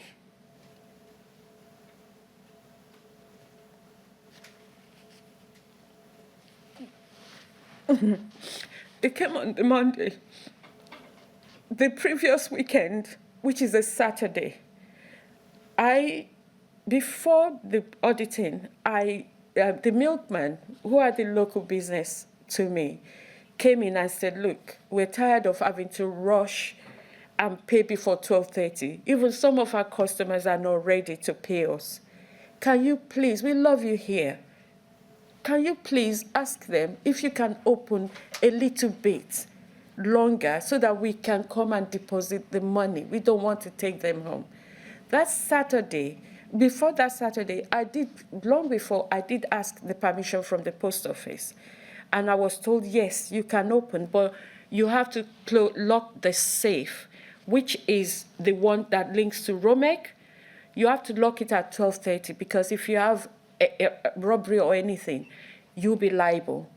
You must lock that. But they provided me with two safes. One safe that we put every coins inside, and it's also locked. They said, use that one because it's not alarmed. Use that one. Every single milkman that comes, we have like a money bag. They come in various colors. And when they bring it, we count the money, they bring it with a slip, which is like a check, a paying slip, kind of. And we have to input that onto the computer. But obviously, the safe is locked. I wrap it round with a nylon rubber band. I put it back in the money bag. I put it in the safe. But for the following Monday, because it's a Saturday, the following Monday, my assistant and whoever worked on that Saturday doing that, the other one will come in to count the money together and put it into the safe. But it is in a safe that is provided, and it's a locked safe provided by the post office. But I'm supposed to count with my assistant, or my assistant counts with me, and we put it back into the main safe because it is money, and then batch the slips that goes off to Chesterfield. On the Monday when they came, I was dropping the children off at school. I came in at about 8:30, and I met my assistant outside sitting on the chair. So I said, oh, hello, have you locked yourself out? She said, no. She said, we have people from the post office. I said, oh, okay. I said, what are you doing? What are you sitting here for then? Shouldn't you be in? And because this is something we've been waiting for, so that they can help us look for what is missing. Because I told them Wednesday when we do the balancing that this is too much for me. £41,000, I've been telling you every week, and we haven't seen any transaction notice to help us with this. So she said, no, they asked me to sit outside. Oh, okay. So I went straight in to the post office. They said, no, wait outside. But one thing I noticed is they've cleared everything on the table in the post office. So I thought, okay, maybe the analysis or something, because they've changed my keyboard before. So I thought maybe something, they're going to change the computer or something. So I stood outside with my assistant talking. When they came out, they said, oh, you have 50,000 adrift on the computer. I said, well, as at Wednesday, I don't agree with that, because as at Wednesday, it was 41,600 and something, and I made it known to the helpline that there's something wrong with this. and I need someone to help. I said, are you here to help us so that we can go through? Because it's only a small post office. It's not huge. So this kind of money is a massive amount. And they said, no, we're not here to do that. We are plainclothes police officers. Oh, God. I was like, okay, all right. So where are all the things in the post office? They said they've taken them all off. They've taken them away. I said, for why? Why? Because 50,000 is missing, and you need to tell us where the money is, what you have done with the money. I said, hang on.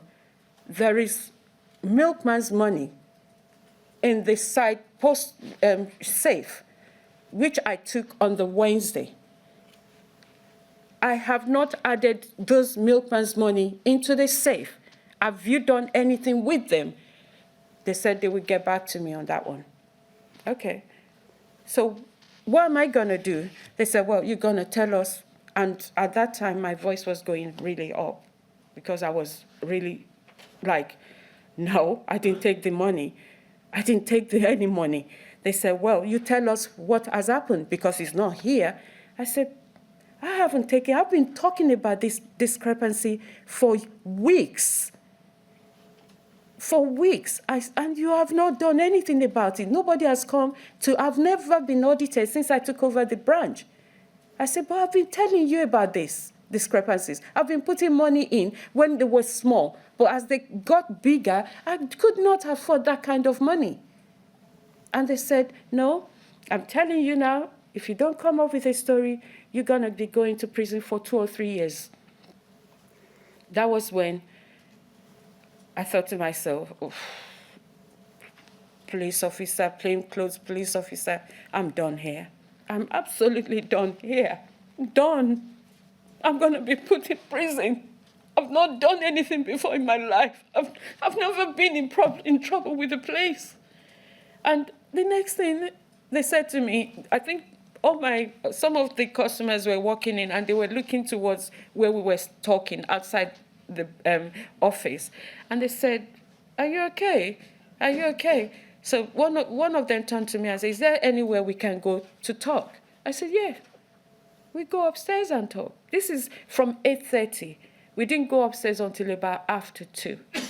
A little after 2. Tiny little after 2. I took them into the branch upstairs, into the flat upstairs. And they started cautioning and everything. And I thought, the way they were aggressive, absolutely aggressive towards me. The way they were talking. We are plainclothes police officers, and this offense carries a lot of prison sentence. And all I could think about was my 3 young children. Like, what? I'm going to go to prison for 2-3 years. Good 2-3 years out of the life of my children. I can't do that. I said, no. So they asked me, oh, we are going to ask you all these questions. They were pointing at, they brought me about 3 cash account report that we printed and we sent to, Chesterfield. And they said, is that your signature? I said, yes. Is that your signature? I said, yes. That was my false accounting. Because they were just saying, that time, this figure there, did you manipulate it or something? How can I manipulate the figure? When we do balancing, which is what the post office told me to do, write all that you have in the office, including cash, denomination, everything. Put it on the computer. There is no dispute button on the computer. You submit. There's a discrepancy. You ask network helpline, what do I do? Because I've got some discrepancies here. They will tell you, accept it.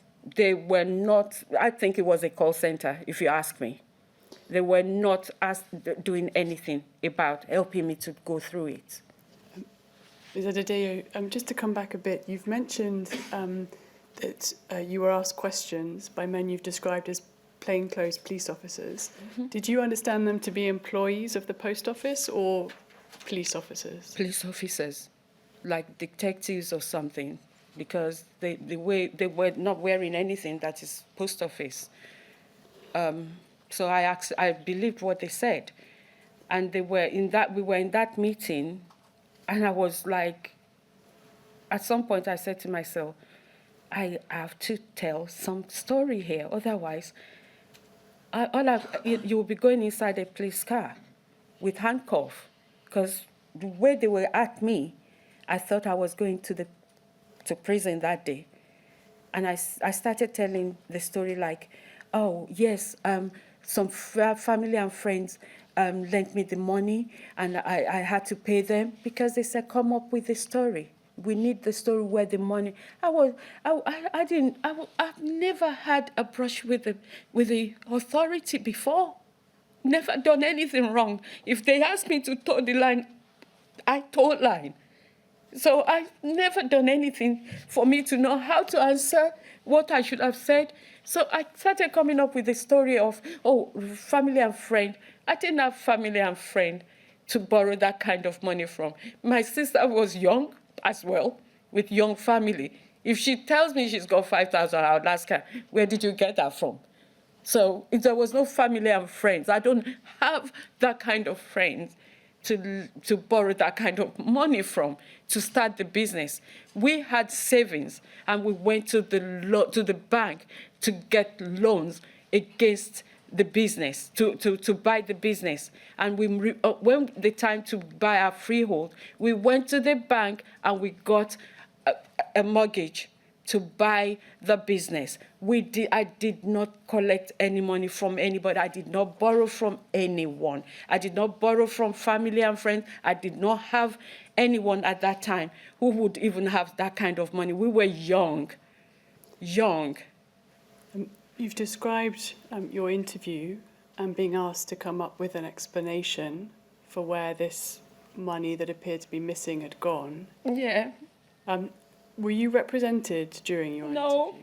No, because I didn't think. When they said, let's go and talk somewhere, I wish I'd stayed in the shop, because I think they were embarrassed by the people coming in. And maybe it would have been a little bit better, I don't know. But I thought we were going to, let's go somewhere where we can have a chat. Because I was saying, no, I don't agree. I have not taken any money. We have not. My assistant, she's at no school. She would have had me. But I said, no, I didn't take any money. There was no rep. They said something about a rep. I can't remember. I don't know. But I said, no, we can. I don't need anyone because I haven't done anything. I haven't stolen. I haven't taken any penny from here. And I've never stolen in my life. So I went with them to the flat, my flat upstairs, to talk to them. Were you alone with them when they asked you questions? I was alone with them, unfortunately. What evidence did they produce of this alleged shortfall of £50,000? Sorry? What evidence? Did they produce any evidence to you of this alleged shortfall? No, the cash account, the report from the computer was the only thing they showed me. And they said, because on the front page we sign it, and they said, is that my signature? I said, yes, because that is how I've been trained. We must sign the documents and send them off to Chesterfield. That's what I was doing. Did you ask whether anyone else had experienced discrepancies? I did. When we were downstairs and the argument was going backwards and forward, I turned around, I said, has anyone else experienced this? They turned around, they said, have you heard of it? Have you heard of it anywhere? I said, no, which is true. I didn't hear anything about it. They said, well, there you are. It's peculiar to you. And that was when I thought, in the whole of United Kingdom, only me didn't know what to do. That was why I started inventing the story, because it being the only one in the United Kingdom who's going to listen to me. I think you've explained that you told the men who interviewed you that you'd borrowed the money from family and friends. Is that right? I did. And that was the explanation you provided for the shortfall that was shown. That was the explanation I provided when we were talking just a little after 2. And then I got so agitated, so all over the place. And at 3 o'clock, I looked at the time, I thought, somebody has to go and get the kids from school. So I said to them, can I get someone to go and get my kids from school? And they said, okay, we'll give you 5 minutes break. So I was back like a little after 3 to carry on. But when I came back, I couldn't remember what I was saying in the first, apart from the fact that I know I didn't steal any money. But I couldn't remember the story I was telling them. So I said I was going to be repossessed or so, and I need the money. But I was not going to be repossessed at all, because I've already, when the money flagged up 41,600 and something, I can't remember exactly, I've already started the process, even way before that. If should it flag up any more money, I'm going to have to pay it. I've already started the process of remortgaging so that I can put right the book. Because again, this was not a case of getting a loan. This is a remortgage situation because there's a lot of money as far as I'm concerned. So I started that process. So I told them, oh, I'm going to be repossessed. So I'm sorry. That's why I took the money. And then the man said, you've changed your story. The story you said before was you borrowed from friends and family to... I said, well, I didn't do it. That's why. But you told me to come up with a story. The post office terminated your contract on the 5th of September 2005, Yes, they did. Is right? That was the day that the audit was carried out. That was the day it was carried out. Did you obtain any assistance from a lawyer after you'd been interviewed? And Yes, I went to look for a lawyer because they said to me, you better get yourself a lawyer because you're going to go down for a very long time and we are going to make sure that you never walk again. It was awful. I don't have a clue about the law. what did your lawyer do? My lawyer looked at it. I told her, oh, she was young. She looked at it and she started writing. She asked me what happened and I said, look, I have not done this, but you know what? They said, if I pay it back quickly, it won't go in the paper. Nobody needs to know about it. And all I wanted to do was carry on running my business. So my lawyer wrote to them and said, just because the computer said this and the money that is in the office is this, doesn't mean that theft has taken place. Can you give me a statement or you've taken all the paperwork, in everything out of the office. Can you tell us how the money or what happened to the money? If you have looked in the paperwork, can you tell us how it has been taken? Can you give us some kind of statement just in case Mrs. Adedayo is wrong in whatever she's saying? And they didn't come back to her about it. They didn't come back until we went to magistrate court. The judge looked at it and said, I'm sorry, I have to transfer this to the Crown Court because the money involved is pretty high. But before that, my lawyer said to me, it is a very serious offense, and you are all over the place, but your disposition and everything, but I want you to know that this is a serious offense, and you are better off pleading guilty to this, because you can't even explain how the money is missing in your branch. And I said, okay, I will plead guilty to the offence. So But the magistrate transferred us to Crown Court. before your case was transferred, you'd been charged with 3 counts of false accounting, is that Yes. right? Yes. And as you've said, you pleaded guilty to that charge on the Yes, advice I of your barrister. Yes, I did. Do you recall when you entered your guilty plea in the magistrate's court? I think it was January the following year. I couldn't remember. 2006. 6, and we went in front of the Maidstone Crown Court judge in March. So as you've said, your case was transferred for the purposes of sentencing, is that right? Yes, You because pleaded of the guilty, amount. and because the amount of the alleged shortfall Was pretty high. was high. When you were told your case was being transferred, what were you told you might face by way of a sentence? Prison sentence. They said I might go to prison for 2 or 3 years. That it carries a lot of prison terms because it's a serious offence. And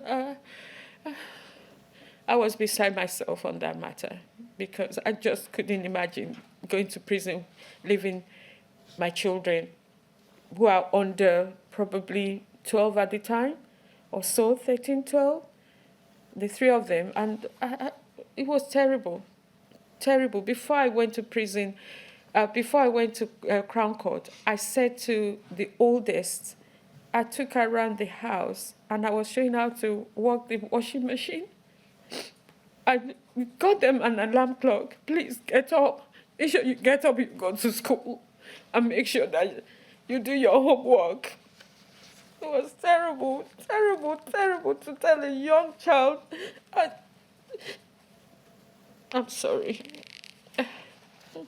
Please don't apologise. Would you like to take a short break? No, I'm fine. The judge at your sentencing hearing made some inquiries of the post office about the sums. Is that correct? The judge asked them, because on the day of the sentencing, they asked them they wanted confiscation order on that particular day. They wanted everything done. And the judge wouldn't have it. He said, I'm going to set that aside, but I want a statement because I was questioning the milkman's money. I told my lawyer about that. I said the milkman's money was in the safe. I don't know what has happened to that.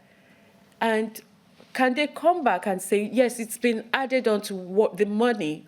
Otherwise, I'm sure I'm liable to that for that as well, because it was not added onto the main safe money when they took everything away. And my lawyer was writing backwards and forward to them about, give me a statement. For months or weeks, they didn't answer her. My judge at the time, Judge Caddick, asked them the same thing, to give him a statement of how the money, whatever they have found regarding the missing money. And they didn't come back. They failed to give any statement to the judge. And one of the things I said to the judge was the money with the milkman as well, and the 9,000 that I've been paying over the period that I've been Subpostmaster. From the installation of Horizon, I've been paying towards Shortfalls. And they didn't come back with anything. But in my disclosure, one of the things I found that they said there is lack of dishonesty. Lack of dishonesty. And also, bottom line, they said in the paperwork that they put all my paperwork that they took from the office into a room and they didn't touch it for months. When you said that you saw something that there was lack of dishonesty, how did you come to know that? Did you read it, or did you Well, the post office was made for the sake of CCRC to disclose what they have on everyone. So this wasn't at the time of the That wasn't confiscation at order. the This time, is but this I is was later. just surprised that nobody told me that there was not, there was, because I knew I was innocent, but nobody said anything during all those years since 2006. Nobody told me anything. At your sentencing hearing, you received 50 weeks imprisonment. Is that Yes, I right? did. Which was suspended for 2 For years. 2 years.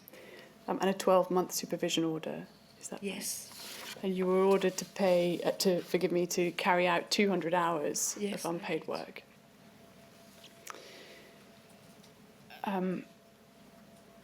What were you told by your judge at your sentencing hearing as to why a custodial sentence had not been imposed on you? My judge said, my barrister must have put my case forward to them because I was really, really petrified of going to prison. I was worried.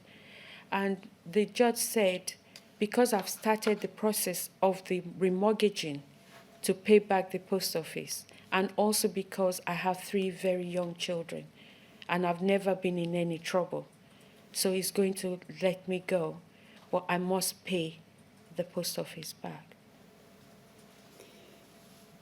Your conviction was ultimately overturned in May last year, is that right? Yes. Before that, however, you've described a confiscation order being sought by the post office. That was after your conviction, is that correct? They came in on the first. To be honest, like I said, I don't know the judiciary at all as such. But in March 2006, when they were in front of the judge, they asked for that, and he didn't grant it. He said he would do it in May, but he wanted them to give him statements of how the money was missing. And I remember that when they came to me, because they were going on at me so much, and I didn't know where the money is. They were showing me the cash account and everything report. And they said, well, how did you take it? How did you take it? I said, well, 2010, because that's the figure they gave me, 50,000. So I didn't know where the money was. I didn't take it. So I said that. And the judge said they should give him the order of a statement, more like a homework, how the money was taken. And the judge never got that. But a confiscation order was made, is that But the confiscation order was made because they wanted that. And now I know the reason for that, because when we were in the High Court and the QC asked them, why were you used after confiscation order on the Subpostmasters? They said, so they can gain an access to their assets. The amount of the confiscation order was £52,864, is that right? Yes. Did you pay that amount? I paid the amount. How did you manage to do that? I remortgaged my property.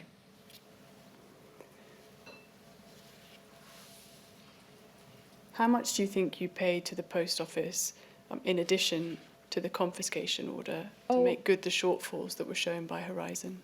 I paid, I would say about 9,000, because it will start with 100 and then 200. Every single week, it never balanced. It's almost like someone stood there just inputting more figures than we've ever had in the office, a tiny office for that matter, a very, very tiny office. So when it built up, when I see that, I pay it. I stopped paying it because I could not afford that. I stopped paying it maybe when it started with 3 grand, 4 grand, 5 grand, and it was going up like that. And then all of a sudden it was 10 grand, 20. I can't afford that. I couldn't afford it. And I stopped paying it. We were rolling over. Ms. Edede, I'd like to ask you now about the effect that these events had upon you. Can you describe what the impact has been on your mental health?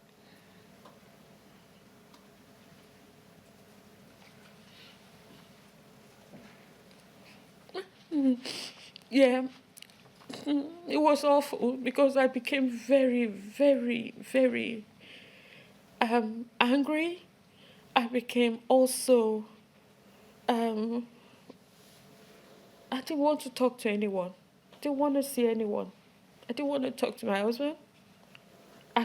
The children, only because they were so young. I would talk to them. When I go out to maybe church and come back, normally I'm full of bubbles. I would go up, oh, hello girls, what are you doing? I would stay in the kitchen crying. My oldest daughter has found me many occasions sitting downstairs crying or in the kitchen crying because I didn't know what to do. I was having a nervous breakdown. I didn't want to see anyone.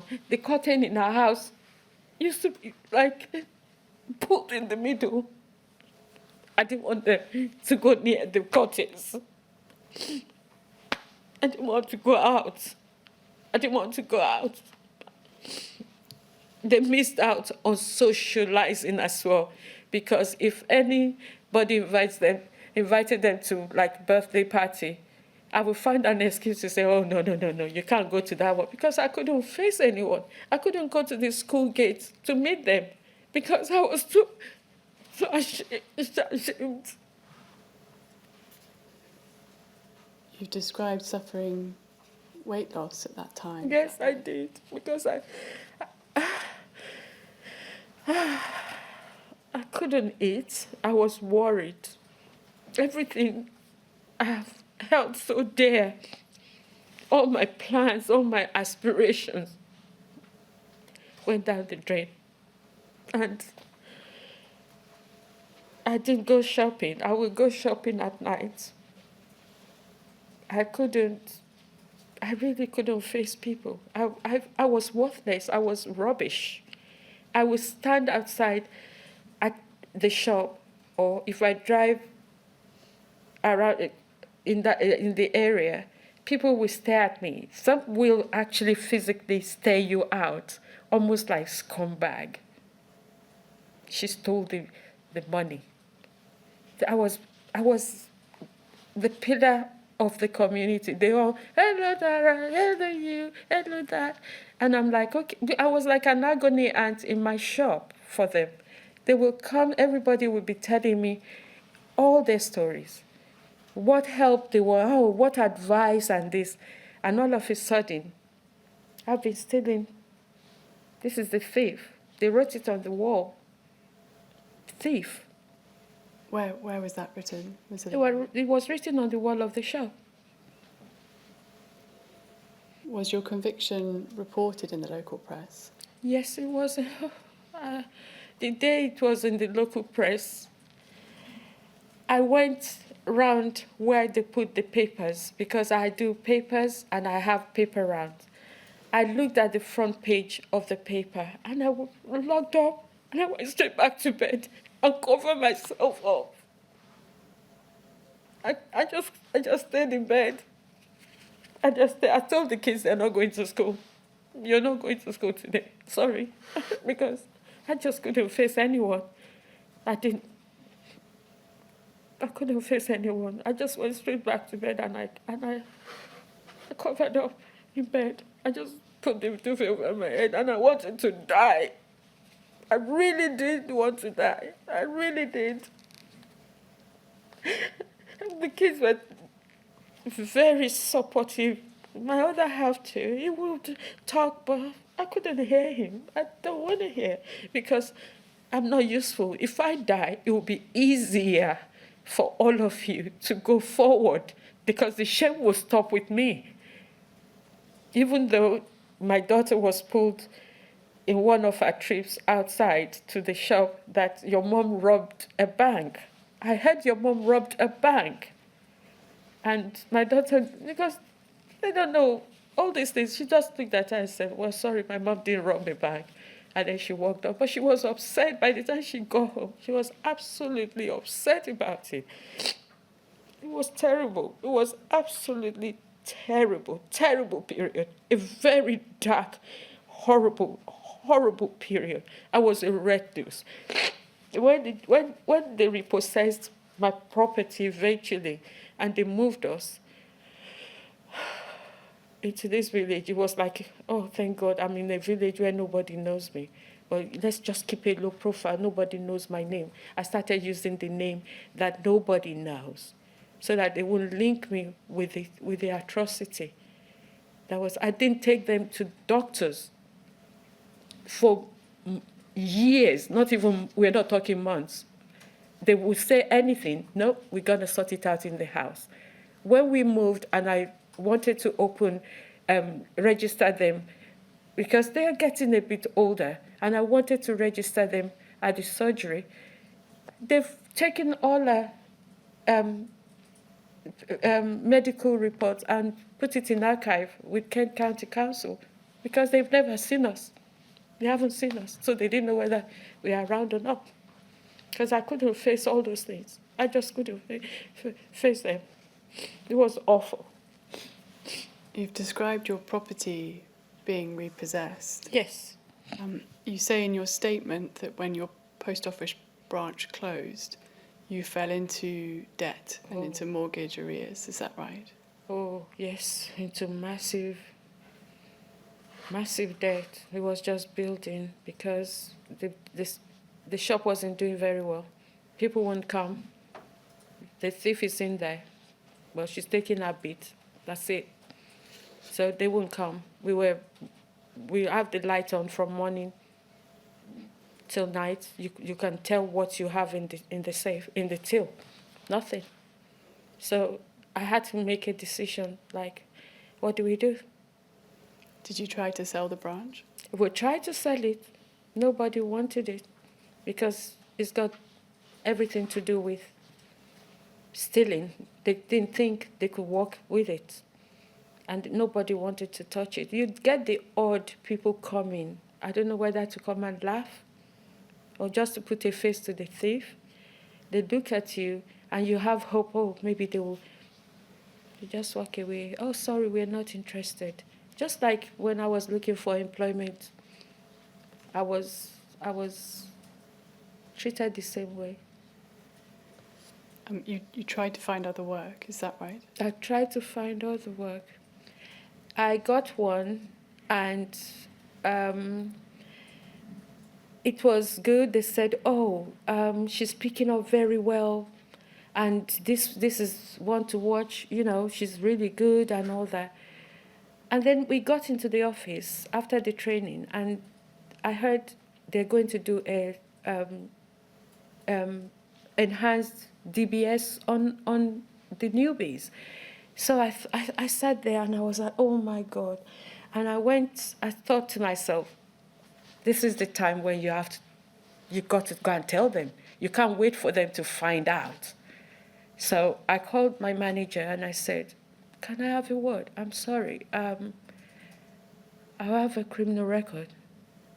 She said, what happened? I said, oh. She said, let me go and talk to the accountant, which is the director. And she went to the director. They called me and they said, how far back did it happen? I said, it happened recently. Post office, it's my business, and I was running the business as well as the post office, but money went missing. And they said, no, sorry, you have to leave because it's just too risky. You are freshly in your conviction. So I'm sorry, you can't stay. And they escorted me off the premises. They called the security.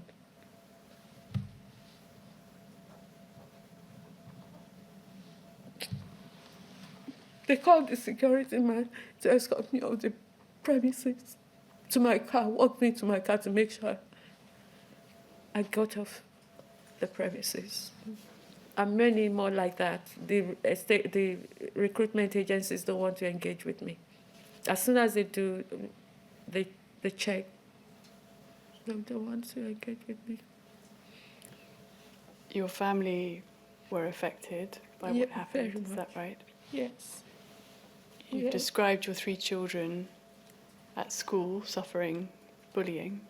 Yes, I moved the youngest from school because the things she would come home and say, and she was so young, and I was worried about her, so I moved her a little bit away from where we were before, the school. And the older one was really getting into trouble at school because she was angry. She was angry. She could see what was happening to me at home. Once bubbly mom has become somebody who is like, don't open that curtain very well. Just leave it slightly. Let's lock the door. Don't go near the door. If ever anyone is knocking, don't open it. To, and it was terrible. Absolutely. I felt for them because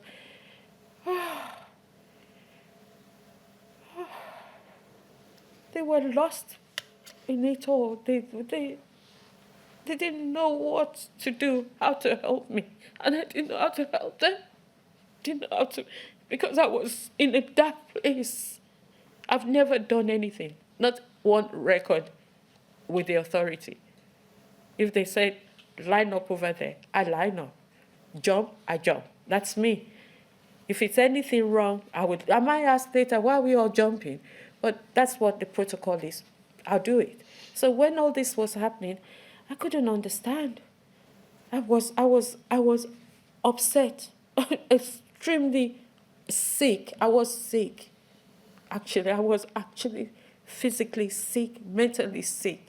And I tried to be the mother the children wanted, the wife he wanted, but I couldn't be, because I sit there sometimes just staring and looking at, it's almost like everything I've ever worked for went down the pan overnight. And I have not done anything. Nothing. And that is the honest truth. I worked for them. I never asked them, oh, if I open the post office till 3:30 or Saturday for them, what remuneration am I? I never, all those things didn't bother me. I just wanted to make a success of this business. To me, I was with a trusted brand. It's got the logo of the Queen. That was my beauty. My parents used to tell me the story of the Queen because it was their time. And I thought to myself, I didn't go down the road to go and do a business with Mr. Jones down the road or Mrs. whatever down the road. I went into this business because of the trusted brand. The logo was my pride. And look what I've got out of it. Looking back on what happened to you, your conviction 16 years ago now, how do you feel about the treatment the post office subjected you to?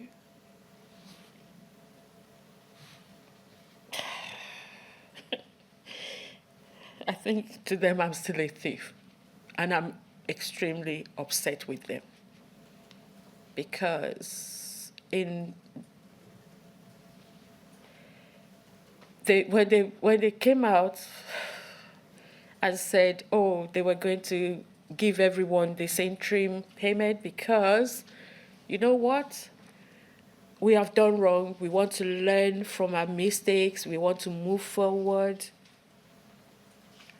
I was like talking to my lawyer and said, maybe, just maybe. I've often said it to quite a few of my colleagues. They can testify to it.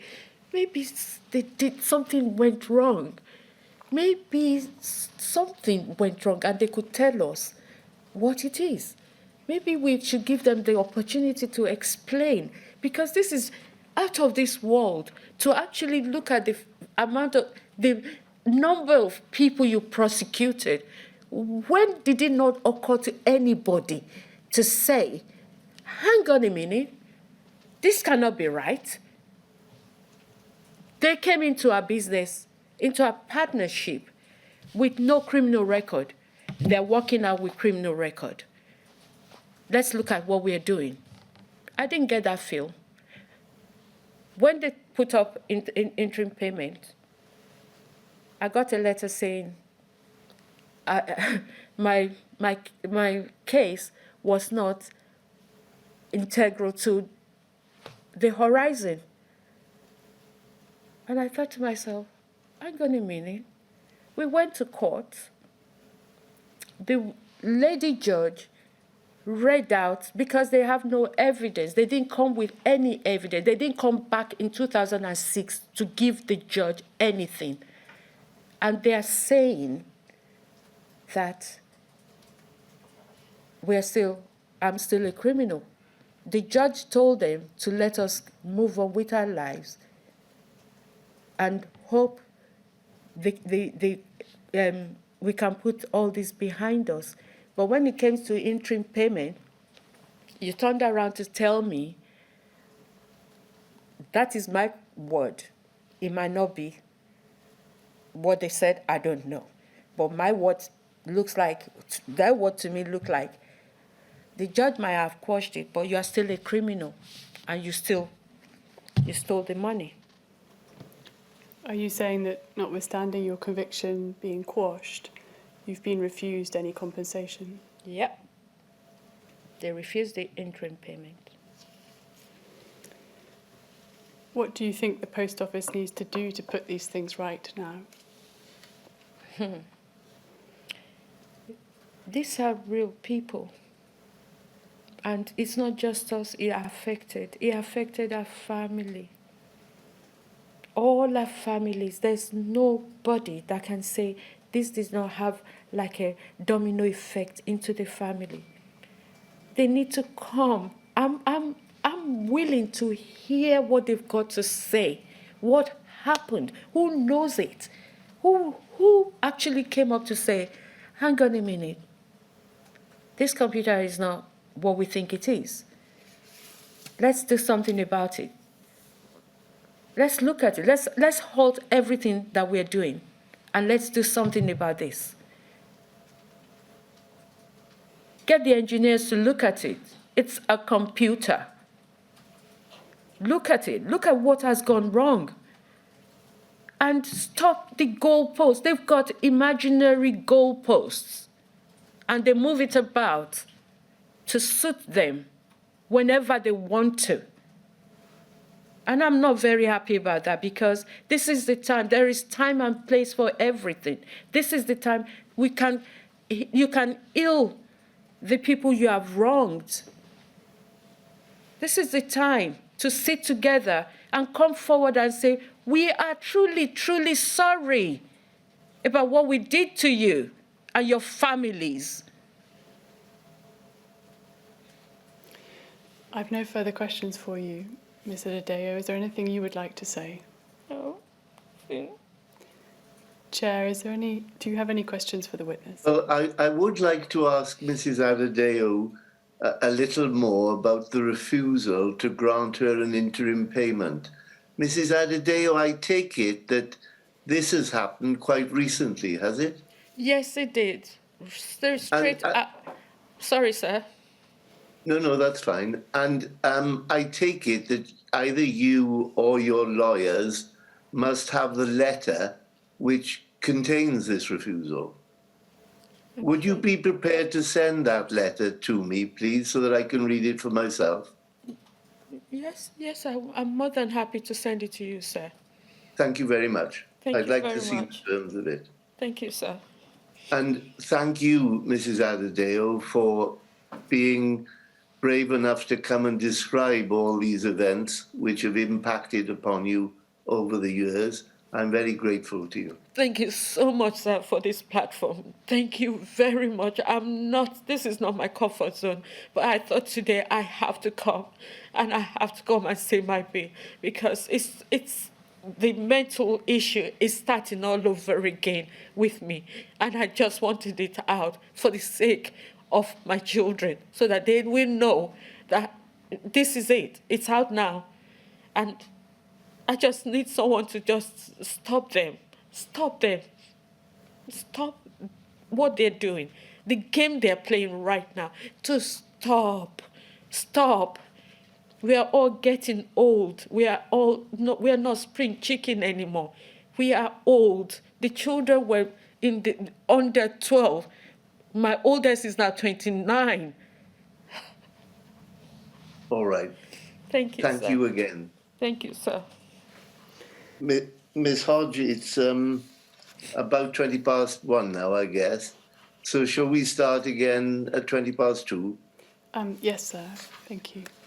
And convey my apologies to Miss Sayer that she'll be a little later than we anticipated, all right? I will do. Thank you. Thank you. Thanks, everybody.